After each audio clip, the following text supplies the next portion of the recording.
Right now it says he's being charged with first-degree murder in connection with April the 2nd, 2025, fatal stabbing of a 17-year-old Austin Metcalf at a high school track meet in Frisco, Texas. He was indicted by a Collins County grand jury on the murder charge. The jury trial is scheduled to begin on June the 1st in Collins County, Texas. Now, it's only 4 hours from me, right? And, I already asked Jay and he said, yes, we can go. Y'all, I heard that place was racist, but nevertheless, I still think that I'll go, but not as I'm not going as I'm just going as a blogger, if you will. You know what I'm saying? I'm just going as a blogger. Okay. I just want to blog on it. Not necessarily, y'all know I definitely believe in self-defense and, you know, I have to look into this case a little bit more. I really do. I did a live on it before, and then I kind of left it alone. But I still believe in keep your hands to yourself. You know what I'm saying? And the twin did not do that. He pushed him. You know what I'm saying? But we'll just have to see. But anyway, so the trial starts on June the 1st of 2026, which is this year. Now, a gag order has been issued for the case. Oh, wow. So they issued a gag order. I wonder, will Romika and, for Holly case, I wonder will they do that? But anyway, it says a gag order has been issued for the case, meaning that attorneys, witnesses, family members, and law enforcement and others cannot publicly discuss the case until after the trial ends. The gag order is standard in high-profile cases to help preserve a fair trial and limited pre-trial publicity. Wow, did y'all know that? I wonder why they haven't did a gag order on this case. But anyway, a gag order has been issued. Let's listen to that right quick. Hold on. I just want to see what they say about that because I've heard of gag orders on like personal things, right? But I never really heard a gag order on I've never heard of a gag order on a public case. Let's hear what they're talking about right quick. Judge issued a gag order just yesterday, meaning that no one directly involved with this case can speak out about this trial. Trevor Sohaki is live for us this morning outside the Collin County Courthouse with more details on this. And Trevor, who does this order impact directly? Well, Carmen, this order, of course, applies directly to the families of both Austin Metcalf and Karmelo Anthony. It prevents both of them from speaking, but it also applies to a whole lot more people. We're talking the family's attorneys, the people who speak for the families, any family representatives, also the experts, witnesses, court officials, and a whole lot more people. Now, Collin County Judge John Roach, he issued this gag order, and he wrote, quote, "The extensive pretrial publicity poses a serious risk to the fairness of the trial. While people can still post on social media, the families can no longer issue statements. And both sides have spoken since the April 2nd stabbing.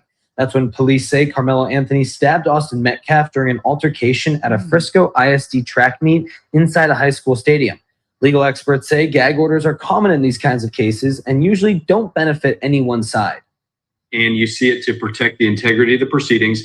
We just saw this in the Brian Koberger Idaho murder case. There was a gag order in effect that entire case, which is now being released. Doesn't mean the public isn't going to get to see everything at some point. It just means that for the integrity of the process, the judge is sort of freezing things in place information-wise going forward. And yesterday was also the court-ordered deadline for Frisco ISD to hand over all the personal information of any student witnesses who were inside of the stadium at the time of the stabbing. Judge Roach also issued a blanket protective order on all of that information to keep it private and out of any prying eyes, just for the eyes of the attorneys involved in the case. Now, this jury trial is still scheduled for June 1st, 2026. The gag order is expected to remain in place through the end of the trial. Oh, wow. Latin McKinney, Trevor Sahaki, CBS News, Texas. So do y'all know what that means? So not only did they issue a gag order, but they also issued a protective order of the information being shared. Only the attorneys will have privy to the information. That is, I mean, to be honest with you, I actually like that, but I didn't know that you could do that. meaning that like none of the family can say anything, none of the spokespersons can say anything, right? And then on top of that, no information will be out there, like how we just seen the motion for the upcoming, the case that we're currently talking about. Only the attorneys will be able to see the paperwork, the documents. So I don't know who has to put that in. Let me ask right quick.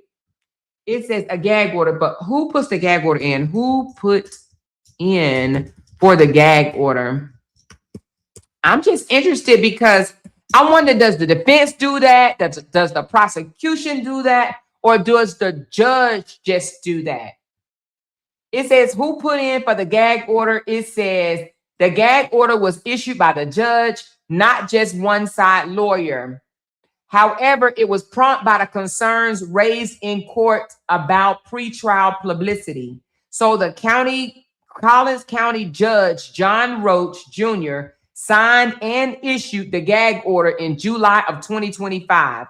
Why was it ordered? It says, rather than being a motion formally filed by one attorney or the other, the gag orders are often triggered in high-profile cases when the judge believed that widespread media coverage and public commentary could threaten a defendant's rights to a fair trial. The court's record and reporting indicate that the judge took that step to protect the integrity of the proceedings, especially given extensive national coverage and social media discussion. Wow. So it says who it applies to. Judge Roach gag orders applies to the attorneys on both sides, meaning the defense and the prosecution, all witnesses and expert consultants, law enforcement and personnel, court staff and court appointed officials, spokesperson or anyone connected to the case, and prohibits public statements about the case outside of the court. Which means that if the gag order is going to be throughout the entire trial, then guess what? It doesn't even make no sense for me to go down there because I wouldn't be able to discuss it. Let me ask. So as a blogger, if I attended the trial, does that mean I could not speak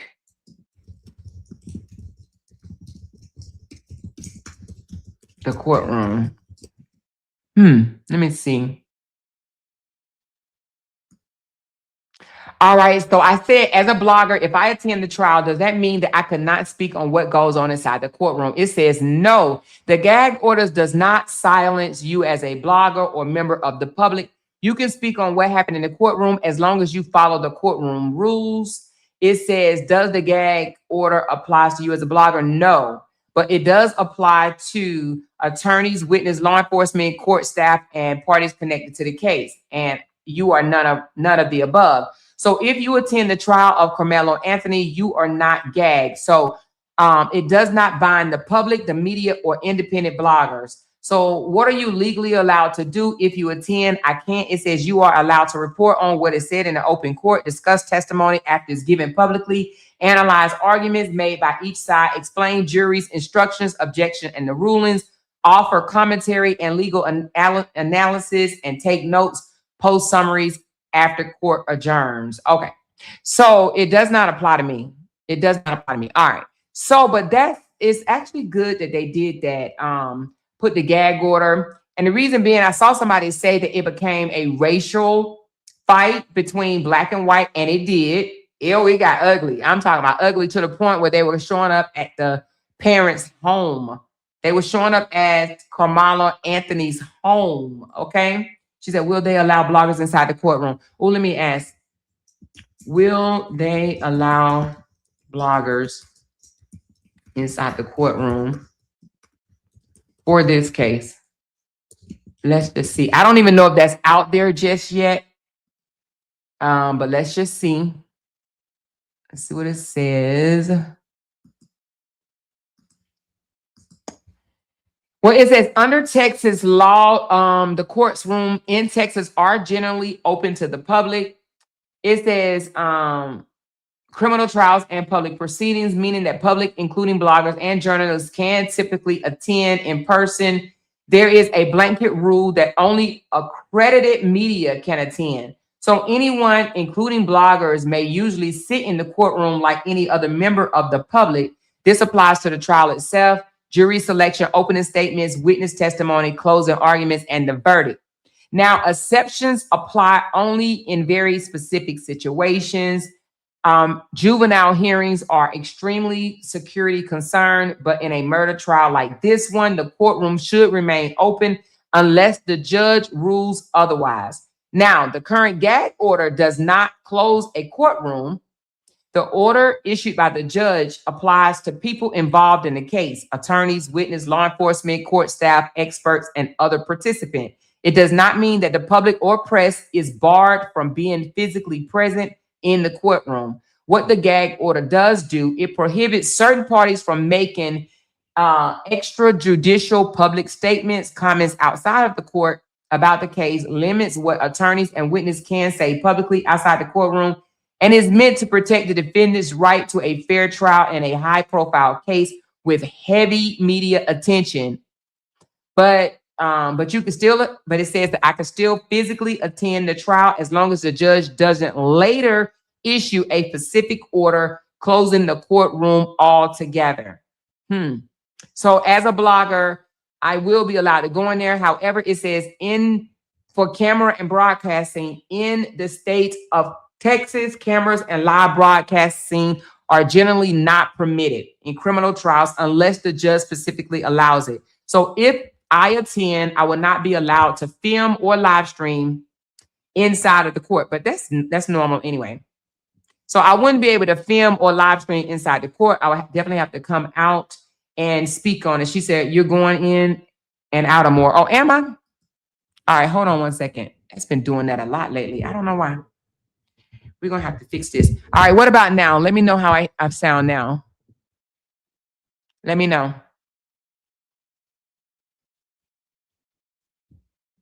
She says, but see if you can get in the building. So it's a 4-hour drive away. So I would definitely be attending it. She said, racist judge in racist town. Oh, Lord, child. I'm just going as a blogger. I'm going as a blogger. But this is what I want to do. I could see myself attending some of these trials and being like I ain't trying to be like a particular person, but y'all know Tisha Tales held it down for the Diddy trial, and she went, I think, every single day, right? She went every single day, and she did very, very good. A lot of bloggers went every day, and they did good. So I think I'm going to attend this trial, y'all. She said, yes, you were going in and out. Am I still going in and out now? Or she said it stopped. Okay. I think it's because I had it to the side. I didn't think that mattered much, but oh,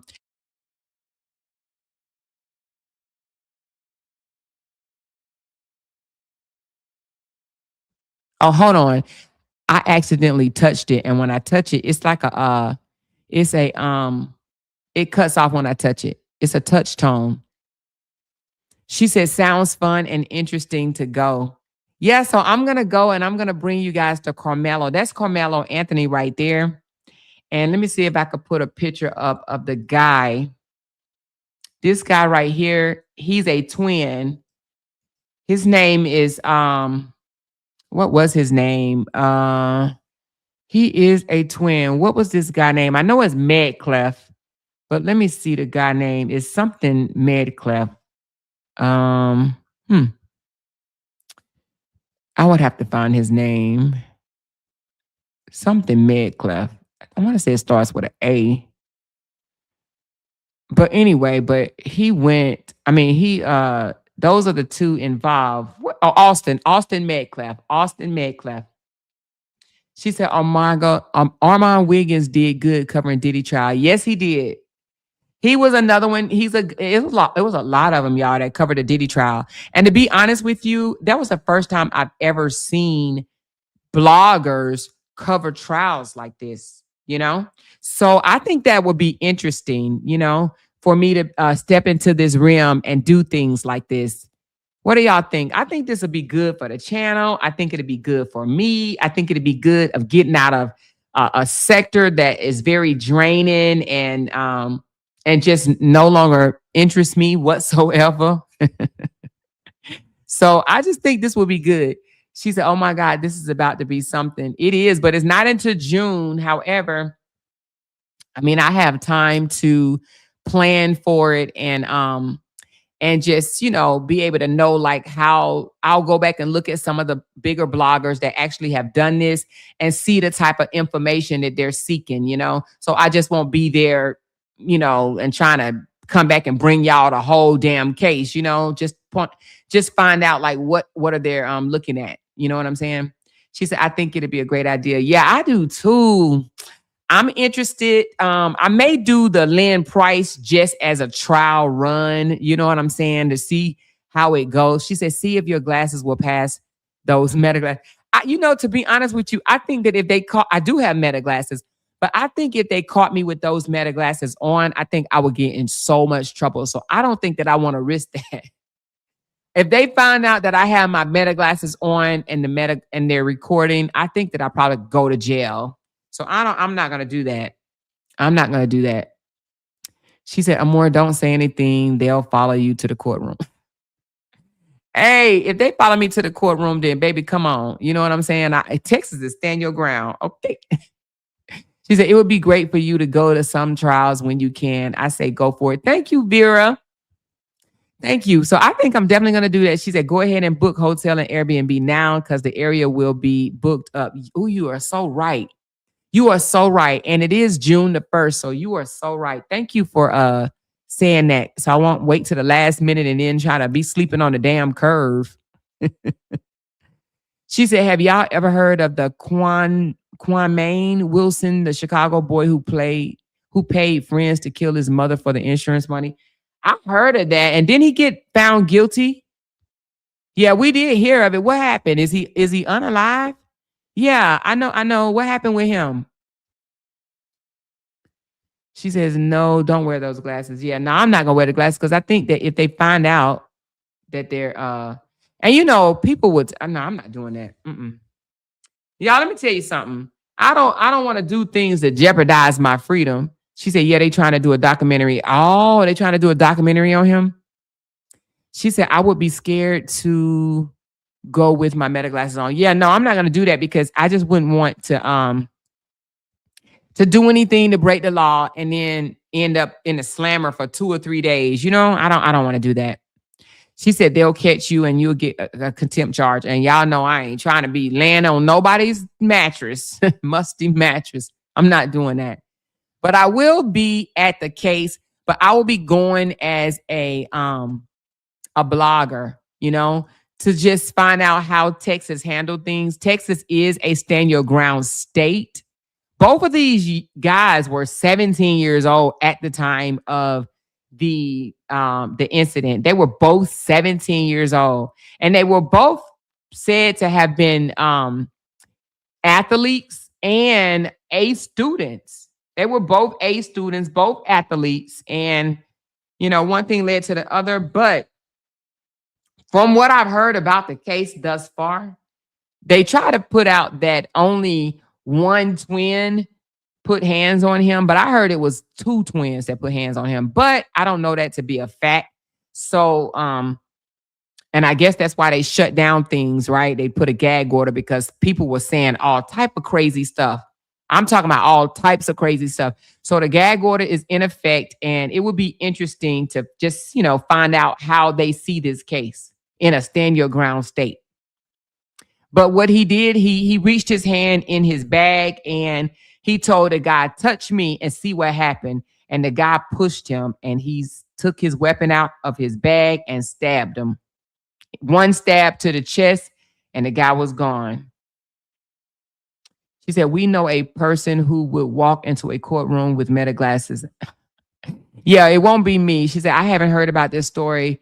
I've heard about the boy that killed his mom for insurance money in Atlanta. She said, right, and no one should wear them glasses. No, I'm not doing it in no court. Child, y'all will be like, shoot, y'all be like, Amor, what happened? I'd be like, I just walked through the security and they tackled me down and they got me. I'm just done with, you know. They got me. They got me. So let's I want to listen to, I don't want to do the crime, the law and crime because they'll get me. You know what? I'm gonna try it anyway. They ain't gonna get me like, I mean, I'll have time to remove it. But let's listen to, now this was 6 months ago. This right here is 6 months ago. Let me bring this down. Oops, didn't mean to do that. All right, let's listen to this. Major update in the case of a high school athlete allegedly stabbed to death by another high school athlete at a track meet. I asked the grand jury to return a first-degree murder indictment against Karmelo Anthony, which they did. A Texas district attorney taking to social media to announce Karmelo Anthony is formally facing charges that could lock him up for life. But that's not the only big development in this case. We got our hands on details of a surveillance video of the alleged attack that killed Austin Metcalf. We will dive into what it shows.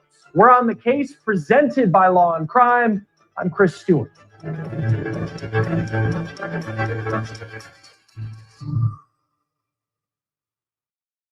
Even though the district attorney in Collin County, Texas, is going for a first-degree murder conviction of Karmelo Anthony, there are a lot of people who are taking that teen's defense, saying that he acted in self-defense. Now, what does the evidence say? At least the evidence that we know about at this point. The school district in Frisco, Texas, has said it has surveillance video of Anthony's confrontation with Austin Metcalf at that midweek track meet in April, where Anthony allegedly stabbed Metcalf in the chest and killed him. At this point, allegedly murdered him. We'll get into what that video reportedly shows in a moment, but here's what we know about what led up to that alleged attack on April 2nd in Frisco, north of Dallas. Austin Metcalf's and Karmelo Anthony's schools were competing at a track meet. If you've ever run track, you ever been to a track meet, you know that teams typically have spots around the track where athletes can hang out with their teammates in between events. In Austin Metcalf's case, he was with his twin brother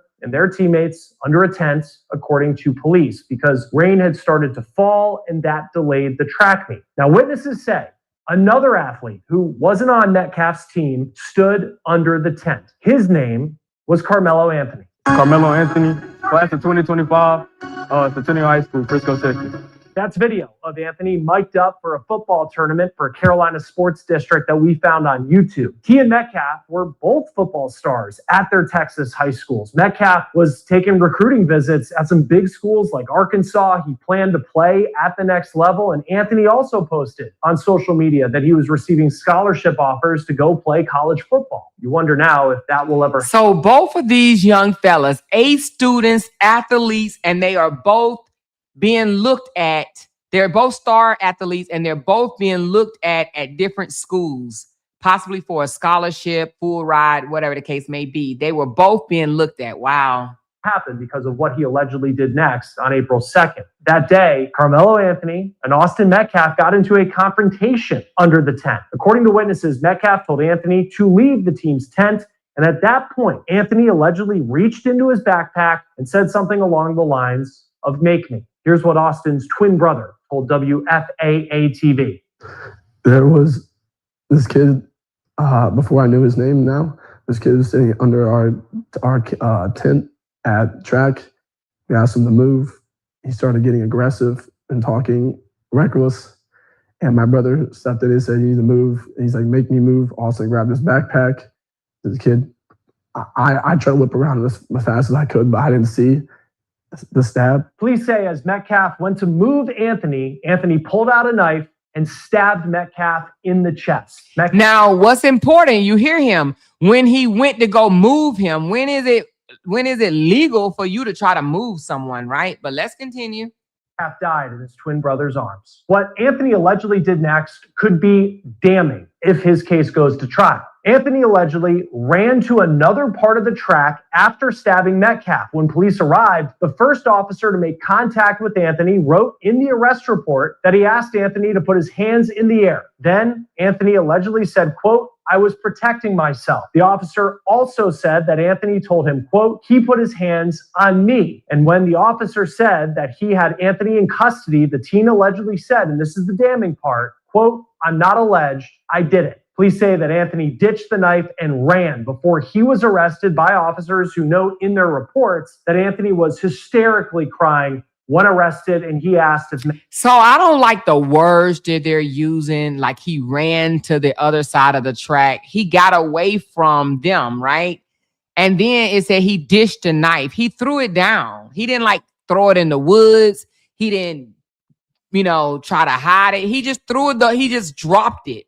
I want to say they said it was dropped in the stand or something like that. He just dropped the knife, but they said dished it like as if he tried to like hide it. They're using words that, a little sneaky words in there. Metcalf would be okay. Anthony was initially held on $1 million bond, but then the judge in this case, less than 2 weeks after he was arrested, lowered Karmelo's bond to $250,000, which he was able to make. Here's video. Per WFAA of Anthony walking free. He will have to wear a GPS monitor, be on house arrest, and he checks in with the court each Friday. And if he doesn't follow those rules, he will go back into custody. Before we get back to this episode of On the Case, I want to talk about something important because a lot of the stories that I'm going to get past the advertisement. At a bond hearing, Angela defense argued at a bond hearing that he wasn't a flight risk and $1 million was just too high of a bond for his family to be able to afford. Now, the lowering of the bond to $250,000 made the judge the target of threats. Collin County, Texas posted on social media. Oh, yeah, I forgot. They threatened that judge because she was the judge. This judge right here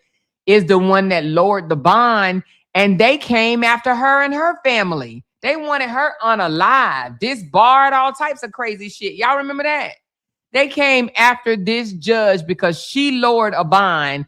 That there have been plenty of cases like this that had their bond lowered as well to even less than his bond was lowered to.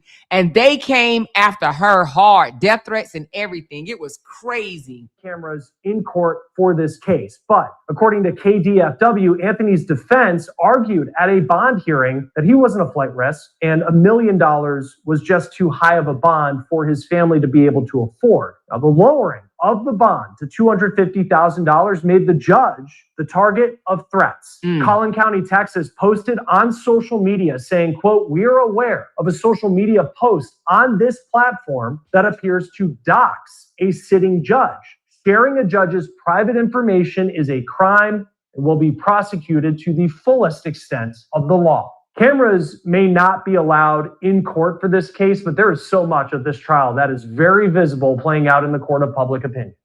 A crowdfunding site has raised more than $500,000 for Karmelo Anthony's defense. People say, yes, this is crazy. So $500,000 was raised toward his defense, and then like $300,000 was raised toward the other guy from the mom, and then like $200,000 toward the dad. So they was racking in big dollars in this case. Like I know over $1 million was raised between both families. That's just how high profile this thing got. He received just as much support. Karmelo received just as much support as Austin. They were both receiving support, but the mom and daddy are not even together. So the fact that she had her GoFundMe and he had his GoFundMe became a huge issue. They share one child, but they both had GoFundMes that raised well over $200,000. That they believe Karmelo is not a murderer and that he acted in self-defense. Anthony's family held a news conference saying they have become the victim of threats. Here's Anthony's mom speaking per KDFW. In wake of this tragic incident, our family has been under attack. Whatever you think what happened between Karmelo and the Metcalf boys, my 3 younger children, my husband, and I didn't do anything to deserve to be threatened, harassed, and lied about. And the tension between families has been high. At that same news conference, Jeff Metcalf showed up. He's Austin's dad. He was there. He stood in front of cameras and sunglasses and protest until he was escorted out per KTVT. Jeff Metcalf has also been vocal on social media, and he posted a response to the news that Karmelo Anthony, his son's alleged killer, had been indicted on a charge of first-degree murder. I'll tell you what he said in just a moment, but let's get to this grand jury indictment. Earlier this spring, our community was shaken by what happened at a school track meet in Frisco. The violent loss of 17-year-old Austin Metcalf. Collin County District Attorney Greg Willis posted that video on social media announcing that a grand jury has indicted Karmelo Anthony on a charge of first-degree murder. If found guilty, Anthony, who's now 18, could face between 5 to 99 years in prison. And this is absolutely crazy, right? The fact that this young fella never got into trouble before, but he did get in a fight like in the 9th or the 10th grade, right? They trying to bring that up. Because remember I told y'all, when these cases go before the judge or whatever, before a jury, they bring up all your dirt. So they brought up a fight that this young fella got into in high school to try to show some type of aggression or whatever, right? But other than that, he was never in trouble. And a student, a star athlete at his school, like the quarterback or I don't know, one of them special positions or whatever. I think it was the quarterback or the captain or whatever. I don't know, but he was in a high position in sports. And so was the victim. Okay. Austin was the same. And they just so happened to meet that particular day in April. Metcalf, Austin's dad, posted on social media, quote, indicted first-degree murder, all in caps, with hashtag justice for Austin. Karmelo Anthony's defense attorney is named Mike Howard. So that's the defense attorney, Mike Howard. And I heard he was a bad joker. Like he's a man with little words, but I heard he come through with the come through. You know what I'm saying? That's what I heard. But I guess we'll see. But look at him though. Woo, child. Mike Howard, your Dallas criminal defense lawyer, here to talk to you today about what to expect when you're looking to hire a lawyer. This is a video of Howard posted on his office's Facebook page just to give you an idea of what he looks like, what he sounds like. Howard hasn't commented on the indictment of his client, but the Anthony family also has a spokesperson in Dallas-based minister Dominique Alexander, who posted this picture with Anthony after he was released on bond. He was the person who escorted Anthony out of court when he was able to make bond. Alexander went public with his reaction to the indictment, calling for people to pray for the Anthony family and saying in part, quote, to the racists, the bigots, and those filled with hate who've targeted Karmelo, his family, and even myself, you do not intimidate us. Yes, Rashonda, Austin initiated contact first. He told him to move. The boy said, no, make me. And he said, I'm telling you, you better move or whatever. And he was like, if you touch me and see what happened. So he pushed him. And yeah, he reached in his bag, grabbed a knife, and one stab to the chest, They're not backing down. This case is yet another example of what it means to be Black in America, where even our self-defense is questioned, scrutinized, and politicized. My involvement, like many others, came as a direct response to the overwhelming hate, threats, and outside influence that have surrounded this case since day one. He also said, quote, there will be a trial. Another critical piece of evidence, if this goes to trial, will be this surveillance video that came from the Frisco Independent School District.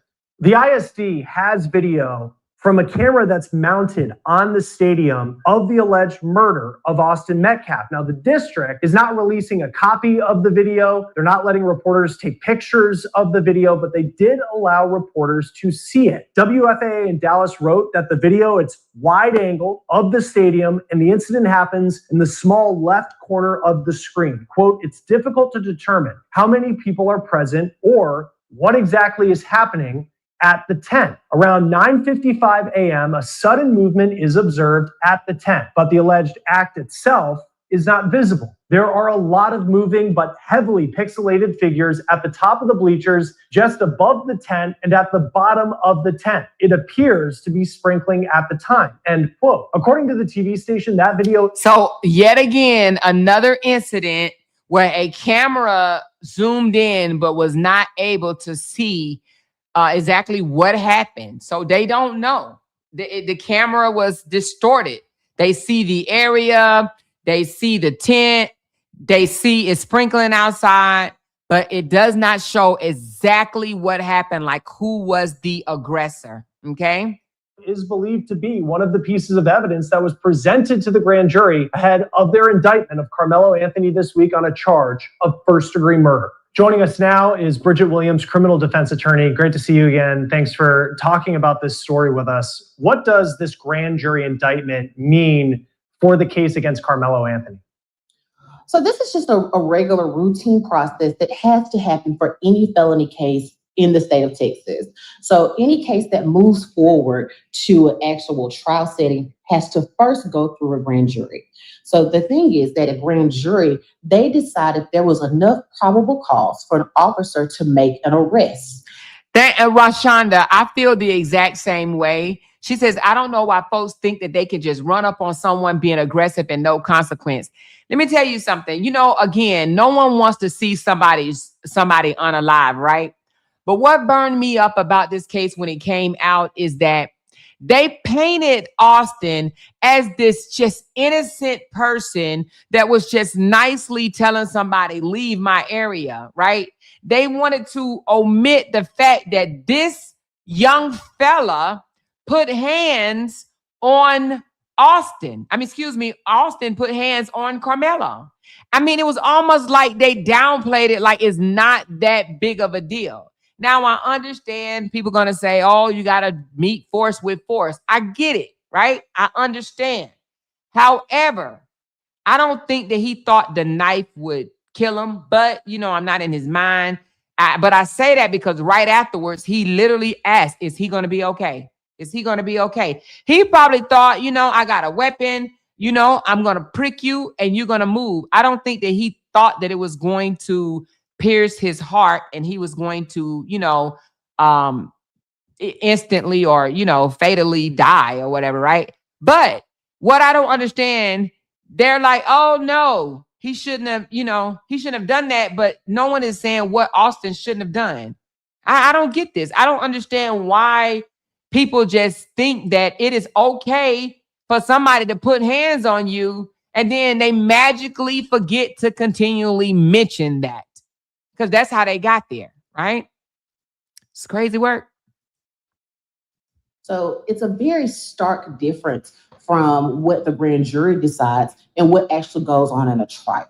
So the first step is the arrest that was made by the police officers, did it rise to the level of probable cause? So was there enough evidence? And then if it moves forward to that, past that point, goes to a trial, the burden is raised to beyond a reasonable doubt, which is much, much higher. And Karmelo Anthony's now been indicted with first-degree murder. For it to be first degree compared to second degree, what will the district attorney in Collin County, Texas have to prove? So first-degree murder is pretty much meditated, intentional murder, right? I intended to do this. Here in Texas, second degree would be reduced down to a manslaughter charge, which gives not necessarily intent and doesn't also require premeditation or just Here's another case that I feel that they overcharge. There's no way that this is first degree.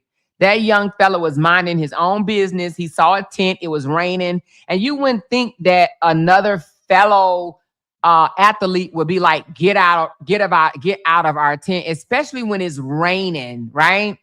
Especially when it's raining. But then I take that back to home training. You know what I'm saying? He was just being a mean person by telling him to get out of their tent, you know? So, but I do believe that this was an overcharge. I do not believe that they're going to be able to get a first degree conviction out of this at all. Intended for this to happen, the intentional killing of another. So that's the difference there. So it's a pretty straightforward thing there. Was there an intentional killing of another? And those are set elements that are set out in the Texas Penal Code. And with that, because you look at what we understand police say happened at this track meet, and there was this altercation between Austin Metcalf and Karmelo Anthony reaches in allegedly into his bag, and then Metcalf comes up to him, and then it feels very spur of the moment in some ways with the narrative that's been laid out. When you talk premeditated, this isn't a case where he woke up this morning probably and felt like he was going to go stab somebody allegedly at a track meet. What's the time that fits in for it to be considered premeditated as opposed to being in the heat of the moment and something happens where I would assume it would be second-degree murder? Yeah, that's a good point. I think that that's something that would come out in the trial setting. However, in this situation, Karmelo Anthony, he admits to the killing of this other young man, right? He admits to it, and he states that he was defending himself. So he's saying, okay, I did intentionally kill him. I meant to do that, but it was because I was defending myself and I felt threatened. I thought that he was going to harm me in some way. I thought that he was coming for me to assault me, to harm me. So I was defending myself. So that's really the difference here. I think that it's more of that difference of his desire to say, well, I was defending myself opposed to necessarily the timing. The district attorney who released the video last night saying that the death of Austin Metcalf, it was a violent death, and Karmelo Anthony has been indicted after the evidence was presented to a grand jury on first-degree murder charges. You're in the Dallas area. What do you know about the district attorney in that county, Greg Willis? Well, Greg Willis he's been the DA for a while over in Collin County. He was former prosecutor. He is someone who leads the DA's office pretty much fairly, I would say, in Collin County. But he is someone who's also going to be sure that he goes after the truth and pushes all of the DAs to do the same. But to make sure that you go after the truth, do it fairly. Make sure that every person is receiving the justice that they deserve, and make sure that each officer is doing their job properly. And so that's really what any district attorney's job is, to present evidence, and the fact of all the evidence that's presented to them from the police department, provide that to the defense attorneys. And so that way that they can prepare for any trial setting and make sure that any defendant can present their case in a trial the best way they possibly can. And in this case, let's talk about Okay, wait a minute. So Divinely Love said there is a woman named Sarah Fields who has followers that has stalked and threatened the Anthony family. She does the same thing Keys and them are doing to Holly and their family. Wow. Are you serious? Damn, this is crazy. The evidence, some of the facts that have been laid out as far as what we're hearing from police. And I know we've talked about this before, and Karmelo Anthony's defense is going to be that I felt threatened and I had to turn to force, and that ended up in the loss of life of Austin Metcalf. Based on what the law says in the state of Texas about self-defense, how strong of a case does he have? I'm going to say, in my personal opinion, I don't think it's very, very strong. And I'm just going to be honest with you. There's been such a, I guess, a very strong, just a heating, I guess, going on in the area where people are just upset about both sides, really on both sides. But what I would say is that he doesn't necessarily have a very strong argument there for self-defense. Hopefully his defense counsel has something that they're going to be talking about in trial that we haven't heard yet. But based off of just what the law is right now, you have, as self-defense, you have to bring equal force to whatever it is that is assaulting you or that you are presented with. So if someone is pushing you, you don't necessarily have the liberty to go back and shoot them with a gun or stab them with a knife, right? Equal force for pushing would be back with your hands, right? So this is out of Texas, and this is a stand your ground law. A stand your ground state. So this is interesting to hear this attorney say that, right? That if someone pushes you, you're not allowed to defend yourself however you want to, right? Force equal force. So this is actually for a stand your ground, because I've always was told that the person don't have to have a weapon, right? if they push you and if you feel that your life is in imminent danger, then you allowed to use deadly force. But to hear this attorney say otherwise, I don't know, y'all. This sounds kind of, I don't know. This sounds kind of telling in a self-defense case altogether. Now, I know even with the Holly and Romika case, there's more pieces to the puzzle, right? There was a restraining order in place, there was prior threats, and there was even threats made, on the scene, but that will come out later. However, but this is telling that even in a stand your ground state, that this attorney is still saying you have to meet force with force. So this will be a definitely interesting outcome, You don't necessarily have the liberty to go back and shoot them with a gun or stab them with a knife, right? Equal force for pushing would be back with your hands, right? That is equal force. And so it rises above equal force for what we would consider for self-defense on paper. Because there is surveillance video that I know the school district showed reporters, but it seems from the description that you can't really see a lot of what happened. And we don't know that there's video to this point that exactly shows it. But could Karmelo Anthony his attorneys argue that Austin Metcalf was being very physical with him, that it was more than pushing? I mean, when it comes to equal force, does it have to be a knife and a knife, a gun and a gun, hand-to-hand combat, as opposed to feeling threatened in a way that he was going to punch me in the face and it was going to cause me serious injury. So I had this knife and it's something that I had to use. Yes, I think that's a great point. And those are the issues and the matters that the defense counsel will be raising, because those things are up to interpretation, right? And that's what's best for a trial setting. So again, on paper, it's supposed to be equal force. But when you move forward to a trial, the defense counsel is going to be discussing how he felt that this was in fact equal. This was the reason why he felt that he needed to do this in order to save his life, or why he felt it was necessary in order for him to walk away alive. So he had to do this, otherwise he didn't feel like he would have been able to walk away. I honestly do not think that he thought stabbing him would kill him. I think he thought it might harm him, stop him, but I don't think that he thought it was going to kill him. You know what I'm saying? I don't know, y'all. What do y'all think about that? One stab to the chest. Do you think that he knew that he was going to stab him in the heart?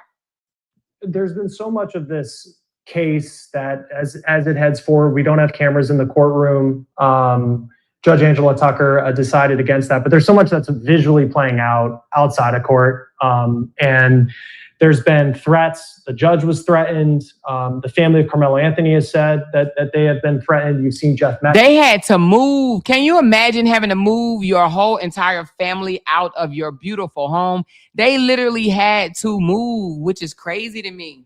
Of Austin Metcalf's dad, you can't imagine what he is going through, having lost a son. So there's just a lot of that playing out. And a big controversial part of this has been the bond. And that Karmelo Anthony, here he is, accused of first-degree murder, but he's able to go home to his family after the bond was lowered from $1 million down to $250,000. What, from a legal perspective, went into that decision? Were you surprised that he was allowed out on bond? Okay, so I would say I'm not surprised at all that he was allowed to be let out on bond. So first, this is a 17-year-old child.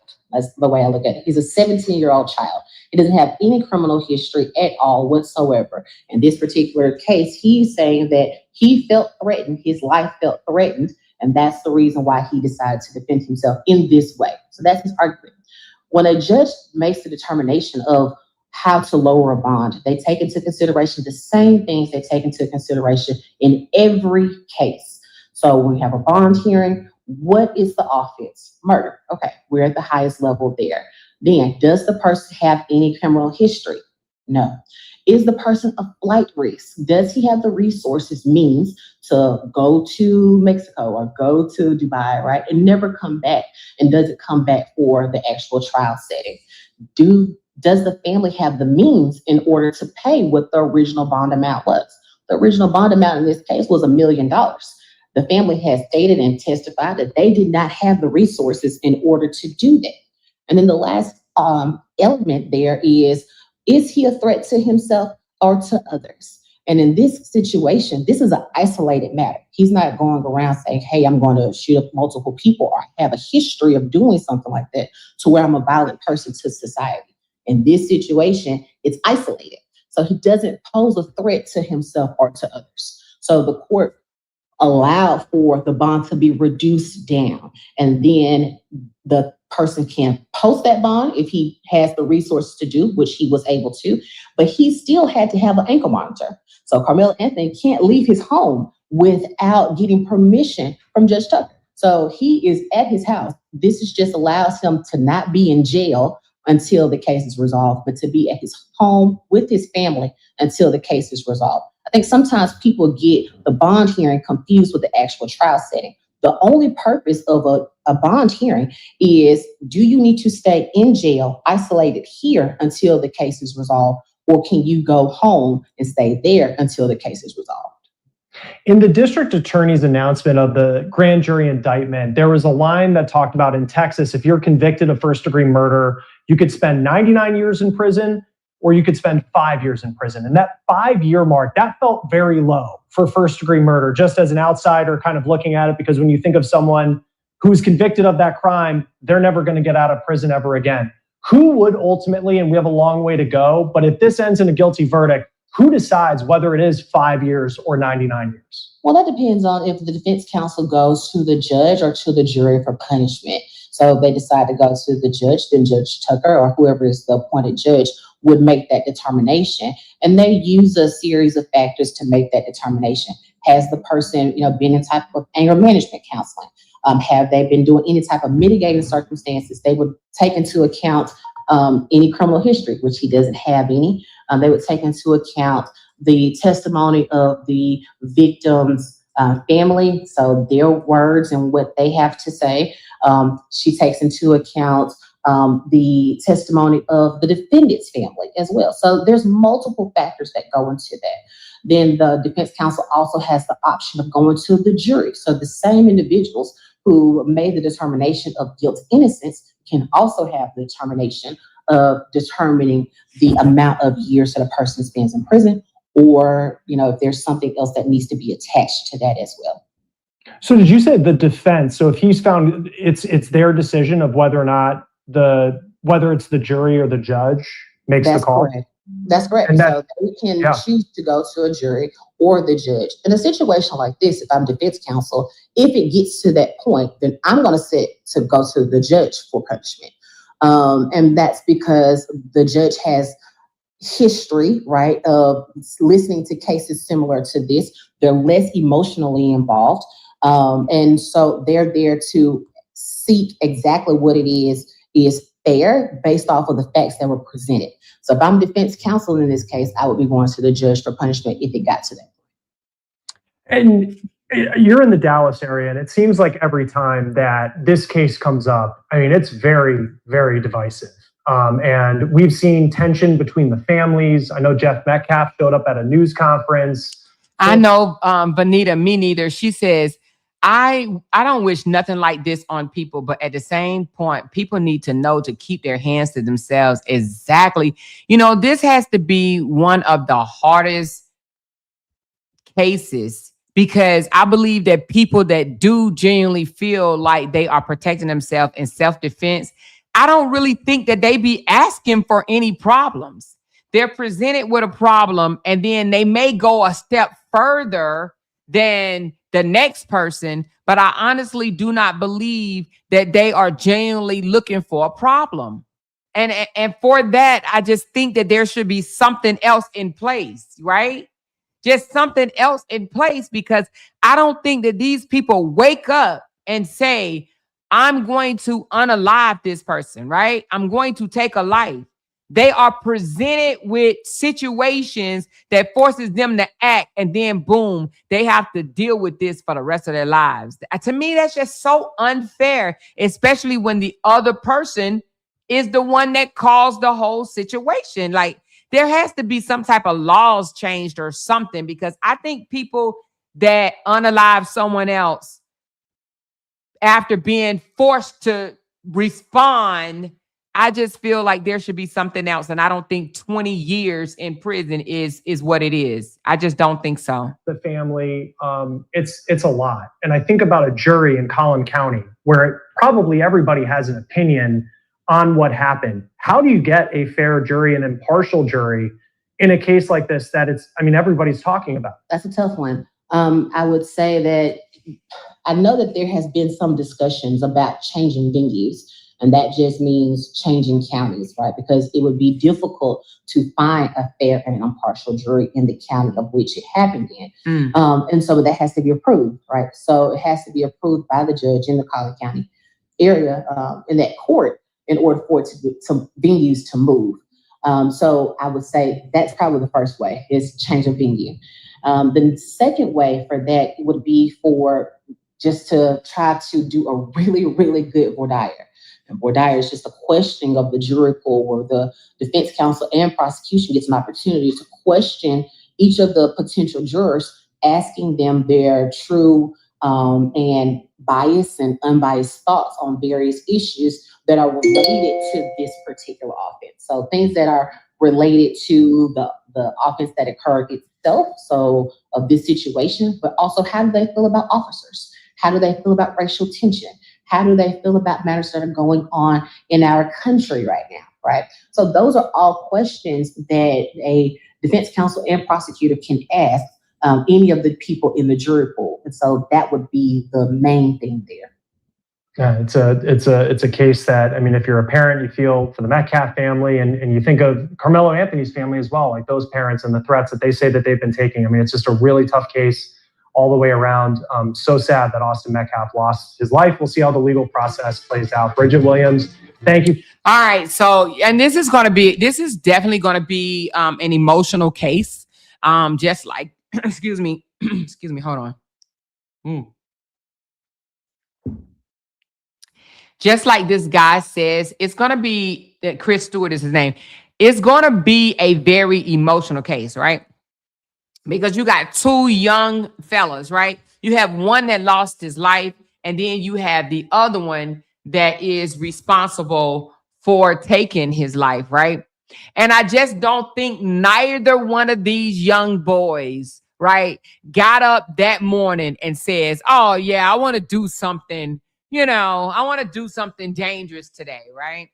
And you're right, Candy. This could very well happen to anyone, right? You may be forced into a situation where you have to respond right away, and it may not be the right response. And I just absolutely do not agree that just because it's not a right response, I understand that a life was taken, but there's an effect to every cause. And I just believe that it should be some leniency, especially, a lot of leniency, to be honest with you, especially if the person has attacked you or even threatened you, right? But attacked you, like this dude physically put his hands on this young fella, and then all of a sudden now he's just a forever victim, and he will go down as being a victim. He will literally, Austin will go down as being the victim of this violent crime, when in my opinion, he's also responsible. He's also responsible. So someone sent me this. I'm going to read it right quick. And it says, let's zoom in. You told me to read the comment. All right, hold on. I'm reading it right now. It says, there is so much evidence and video to prove that it was not self-defense. He attacked and it wasn't provoked. He is not a minor. He is 18. You KI'd someone, it is murder. And if you are 18, you will be tried as an adult. There are consequences to actions and choices made for this 18-year-old. He should go to prison for a long time. The evidence led to his indictment and will lead to his just conviction. This isn't about race. This is about justice and right and wrong. It is really that simple. I applaud the grand jury for doing the right thing and not being swayed by the race bigotry card. Color of the skin has nothing to do with the crime committed. The act was done, and innocent life was taken. The results of that crime is just punishment, plain and simple. And what am I reading that for? Why did you want me to read that? It just sounds like it says Karmelo Anthony, the alleged killer who stabbed Austin Metcalf, needs another 1.4 million to fight white supremacy, according to a GoFundMe campaign. And then you sent me this one. This one says, oh, the goal he tried to raise $1.4 million. Damn. I didn't know that he tried to raise that much money. I thought it was $500K. Oh, it says update. Karmelo Anthony family doubles their fundraising goal to 1.3 million and it's getting worse. Oh, wow. So how much have they raised? I gotta go look and see. But what was the purpose? What did you want to point out on that one? She said, I agree, Amora. The Karmelo Anthony is a child. This issue is hard for adults. Yeah, this is crazy. You know, I just wish people would keep their hands to themselves. But she said, that's a lot of money. It is a lot of money. But they had to move out of their home. I'm not justifying the 1.3 million raised, but I will say a lot of money was also raised by the other family, right? By the Austin family, and they're not paying the DA or the prosecutor to prosecute their case. They get to keep that money. Now, I did hear that it was for the burial and, you know, for the time that they had to take off work from losing a child. But they, mother and father, they raised over $500,000 as well.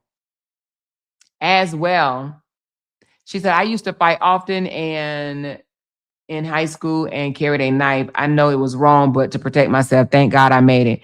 Girl, you know, and to be honest with you, you know, you could be anywhere. You could be at a movie theater and somebody try you and you pick something up and defend yourself. And the next thing you know, you facing life in prison. You facing jail. You know what I'm saying?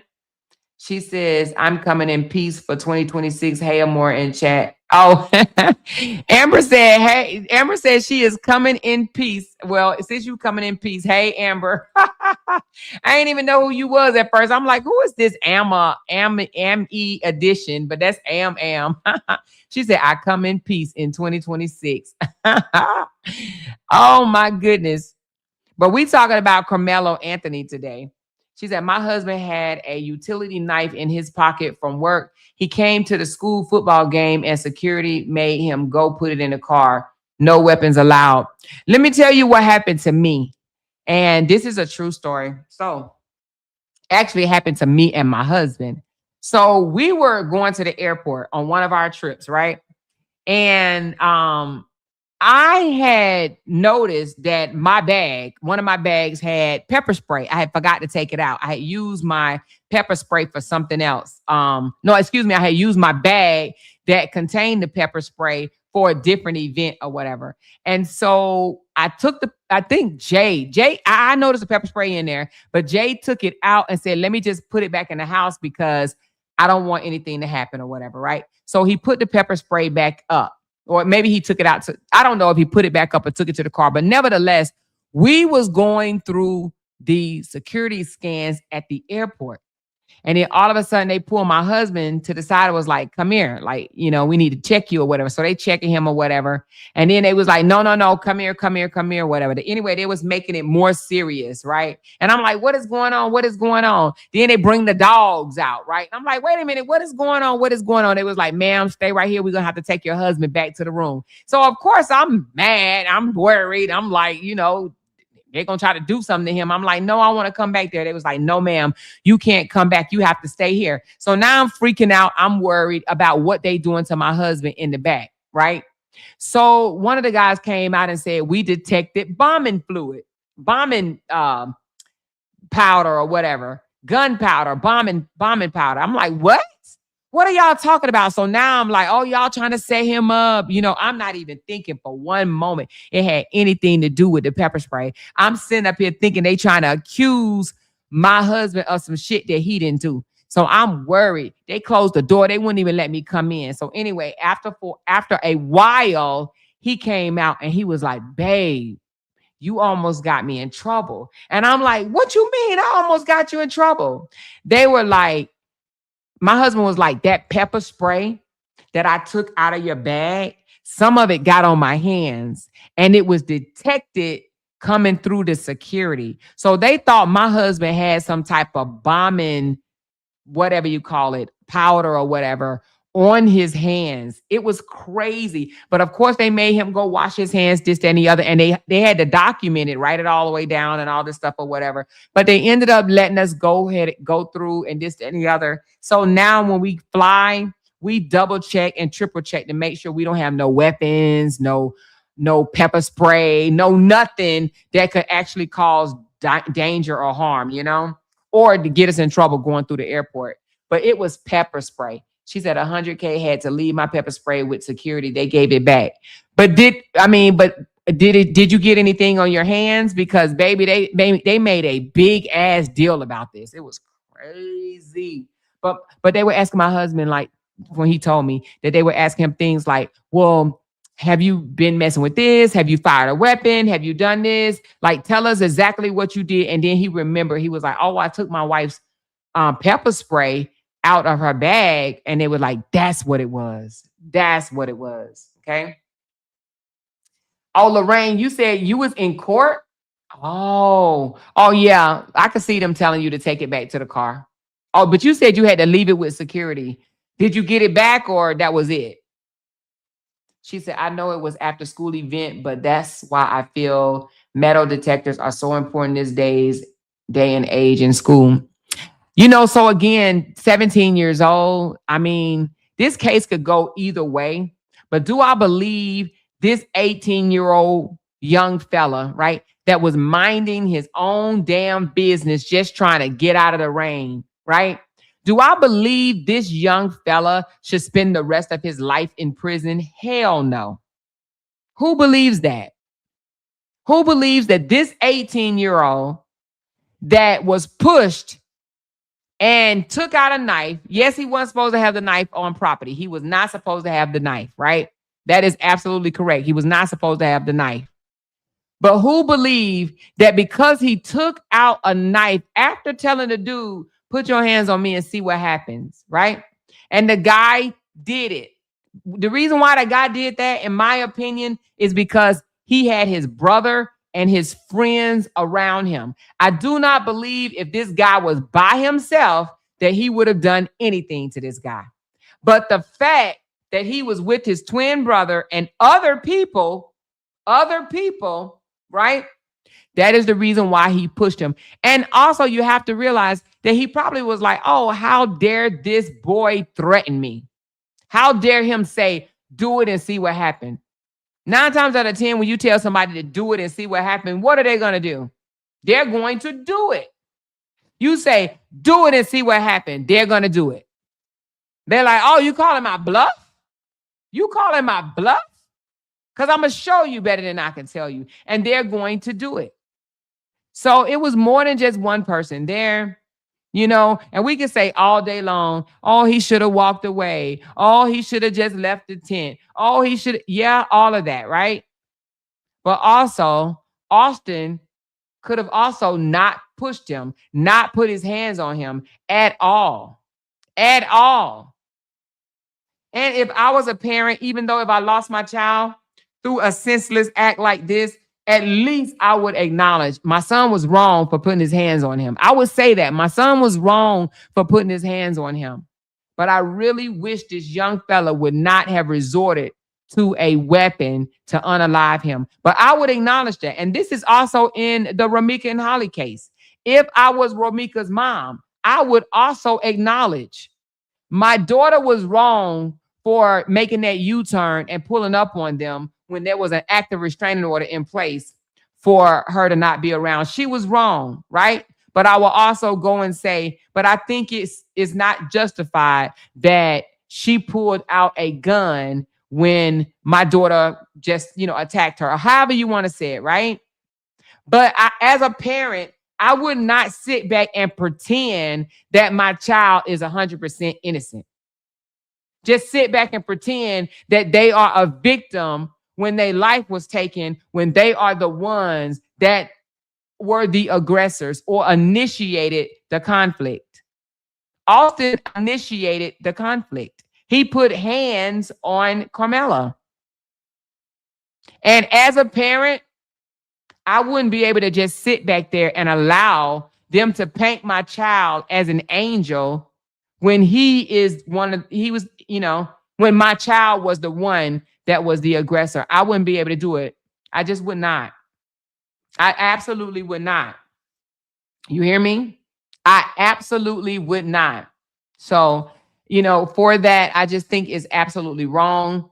And I'm pretty sure people are going to have a different opinion on this with me as well. But no matter what, at the end of the day, I don't think that Karmelo deserves 20. Actually, they said life. What did they say? 5 to 99 years in prison. I think that's what it said. He could face anywhere to 5 to 99 years in prison. Now, I don't think that he will be found guilty on no first degree, just like I don't think that Holly would be found guilty on no first degree. I think first degree was a reach for both of these cases. These are not intentional murder cases. This is where they were actually minding their own damn business, and a situation, a situation appeared where they had to make a decision, right? And what I also don't understand is why does or who gets to pick and choose when a 17-year-old can be tried as an adult or not? Because I've seen 17-year-olds not tried as an adult. The dude that literally just got away with raping like 3 or 4 different females, that joker ain't spending a day in jail. Not one day.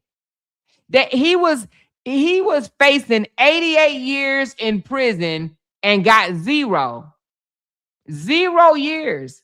And the judge said it's because he doesn't feel like he should punish this guy for life.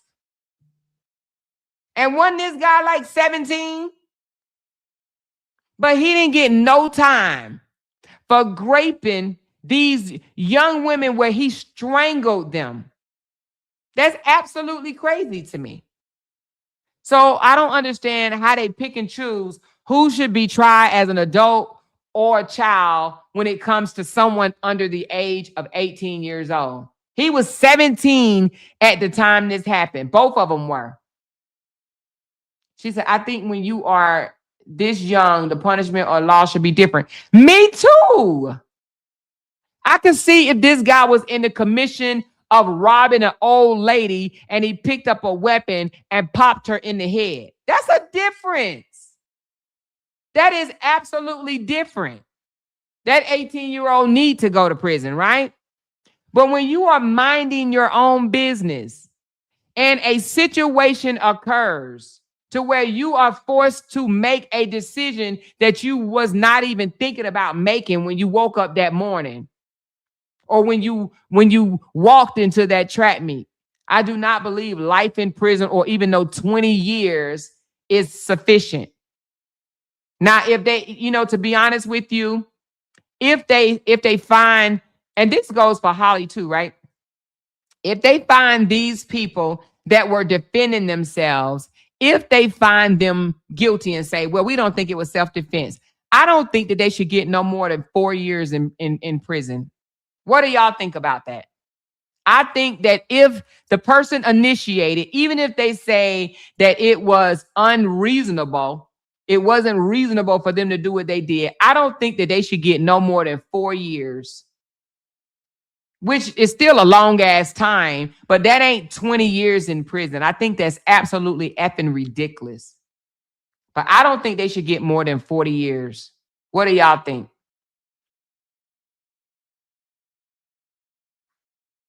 She said, you're right. It's 2026. Oh, wait a minute. What are y'all talking about? She said, I agree. Wait a minute. What are y'all talking about? Y'all talking about something. Y'all just in here laughing. What are y'all talking about? I don't have no idea what y'all talking about. But what do y'all think about that? How much time do you think someone that was presented with a situation, she talking about ignore us? I'm trying, but the comments are crazy down there. It's going so fast though, but it's crazy. She talking about nothing more. Oh, okay. But anyway, I have no idea what y'all talking about. She says, not only has he gotten, wait a minute, not only has he not gotten any time, he doesn't show up to none of his appointments with his PO. They keep giving him a slap on the wrist for violating court orders. That case is in Oklahoma. So you know what I'm talking about, right? That is the most asinine case I have ever heard of. Like, why no one is, I'm not even, I'm glad I didn't say what I was about to say. I don't understand why people are not outraged with the judge that made the decision to allow this young fella to go home. It was proof that he raped these young women. But the judge said he didn't want to throw this dude's life away. How can you say that about one young fella and not the other young fellas? I don't get it. I don't get it. I don't think he should do hard time or more. Did the brothers jump him? Let me see. Now I will say this, all the evidence didn't come out, and there was a lot of rumors going around, right? And y'all know how I am about rumors. So let me just see, was it fact? I don't think that came out as facts that he was jumped. Let me just see though. I don't think so. I think he was just pushed.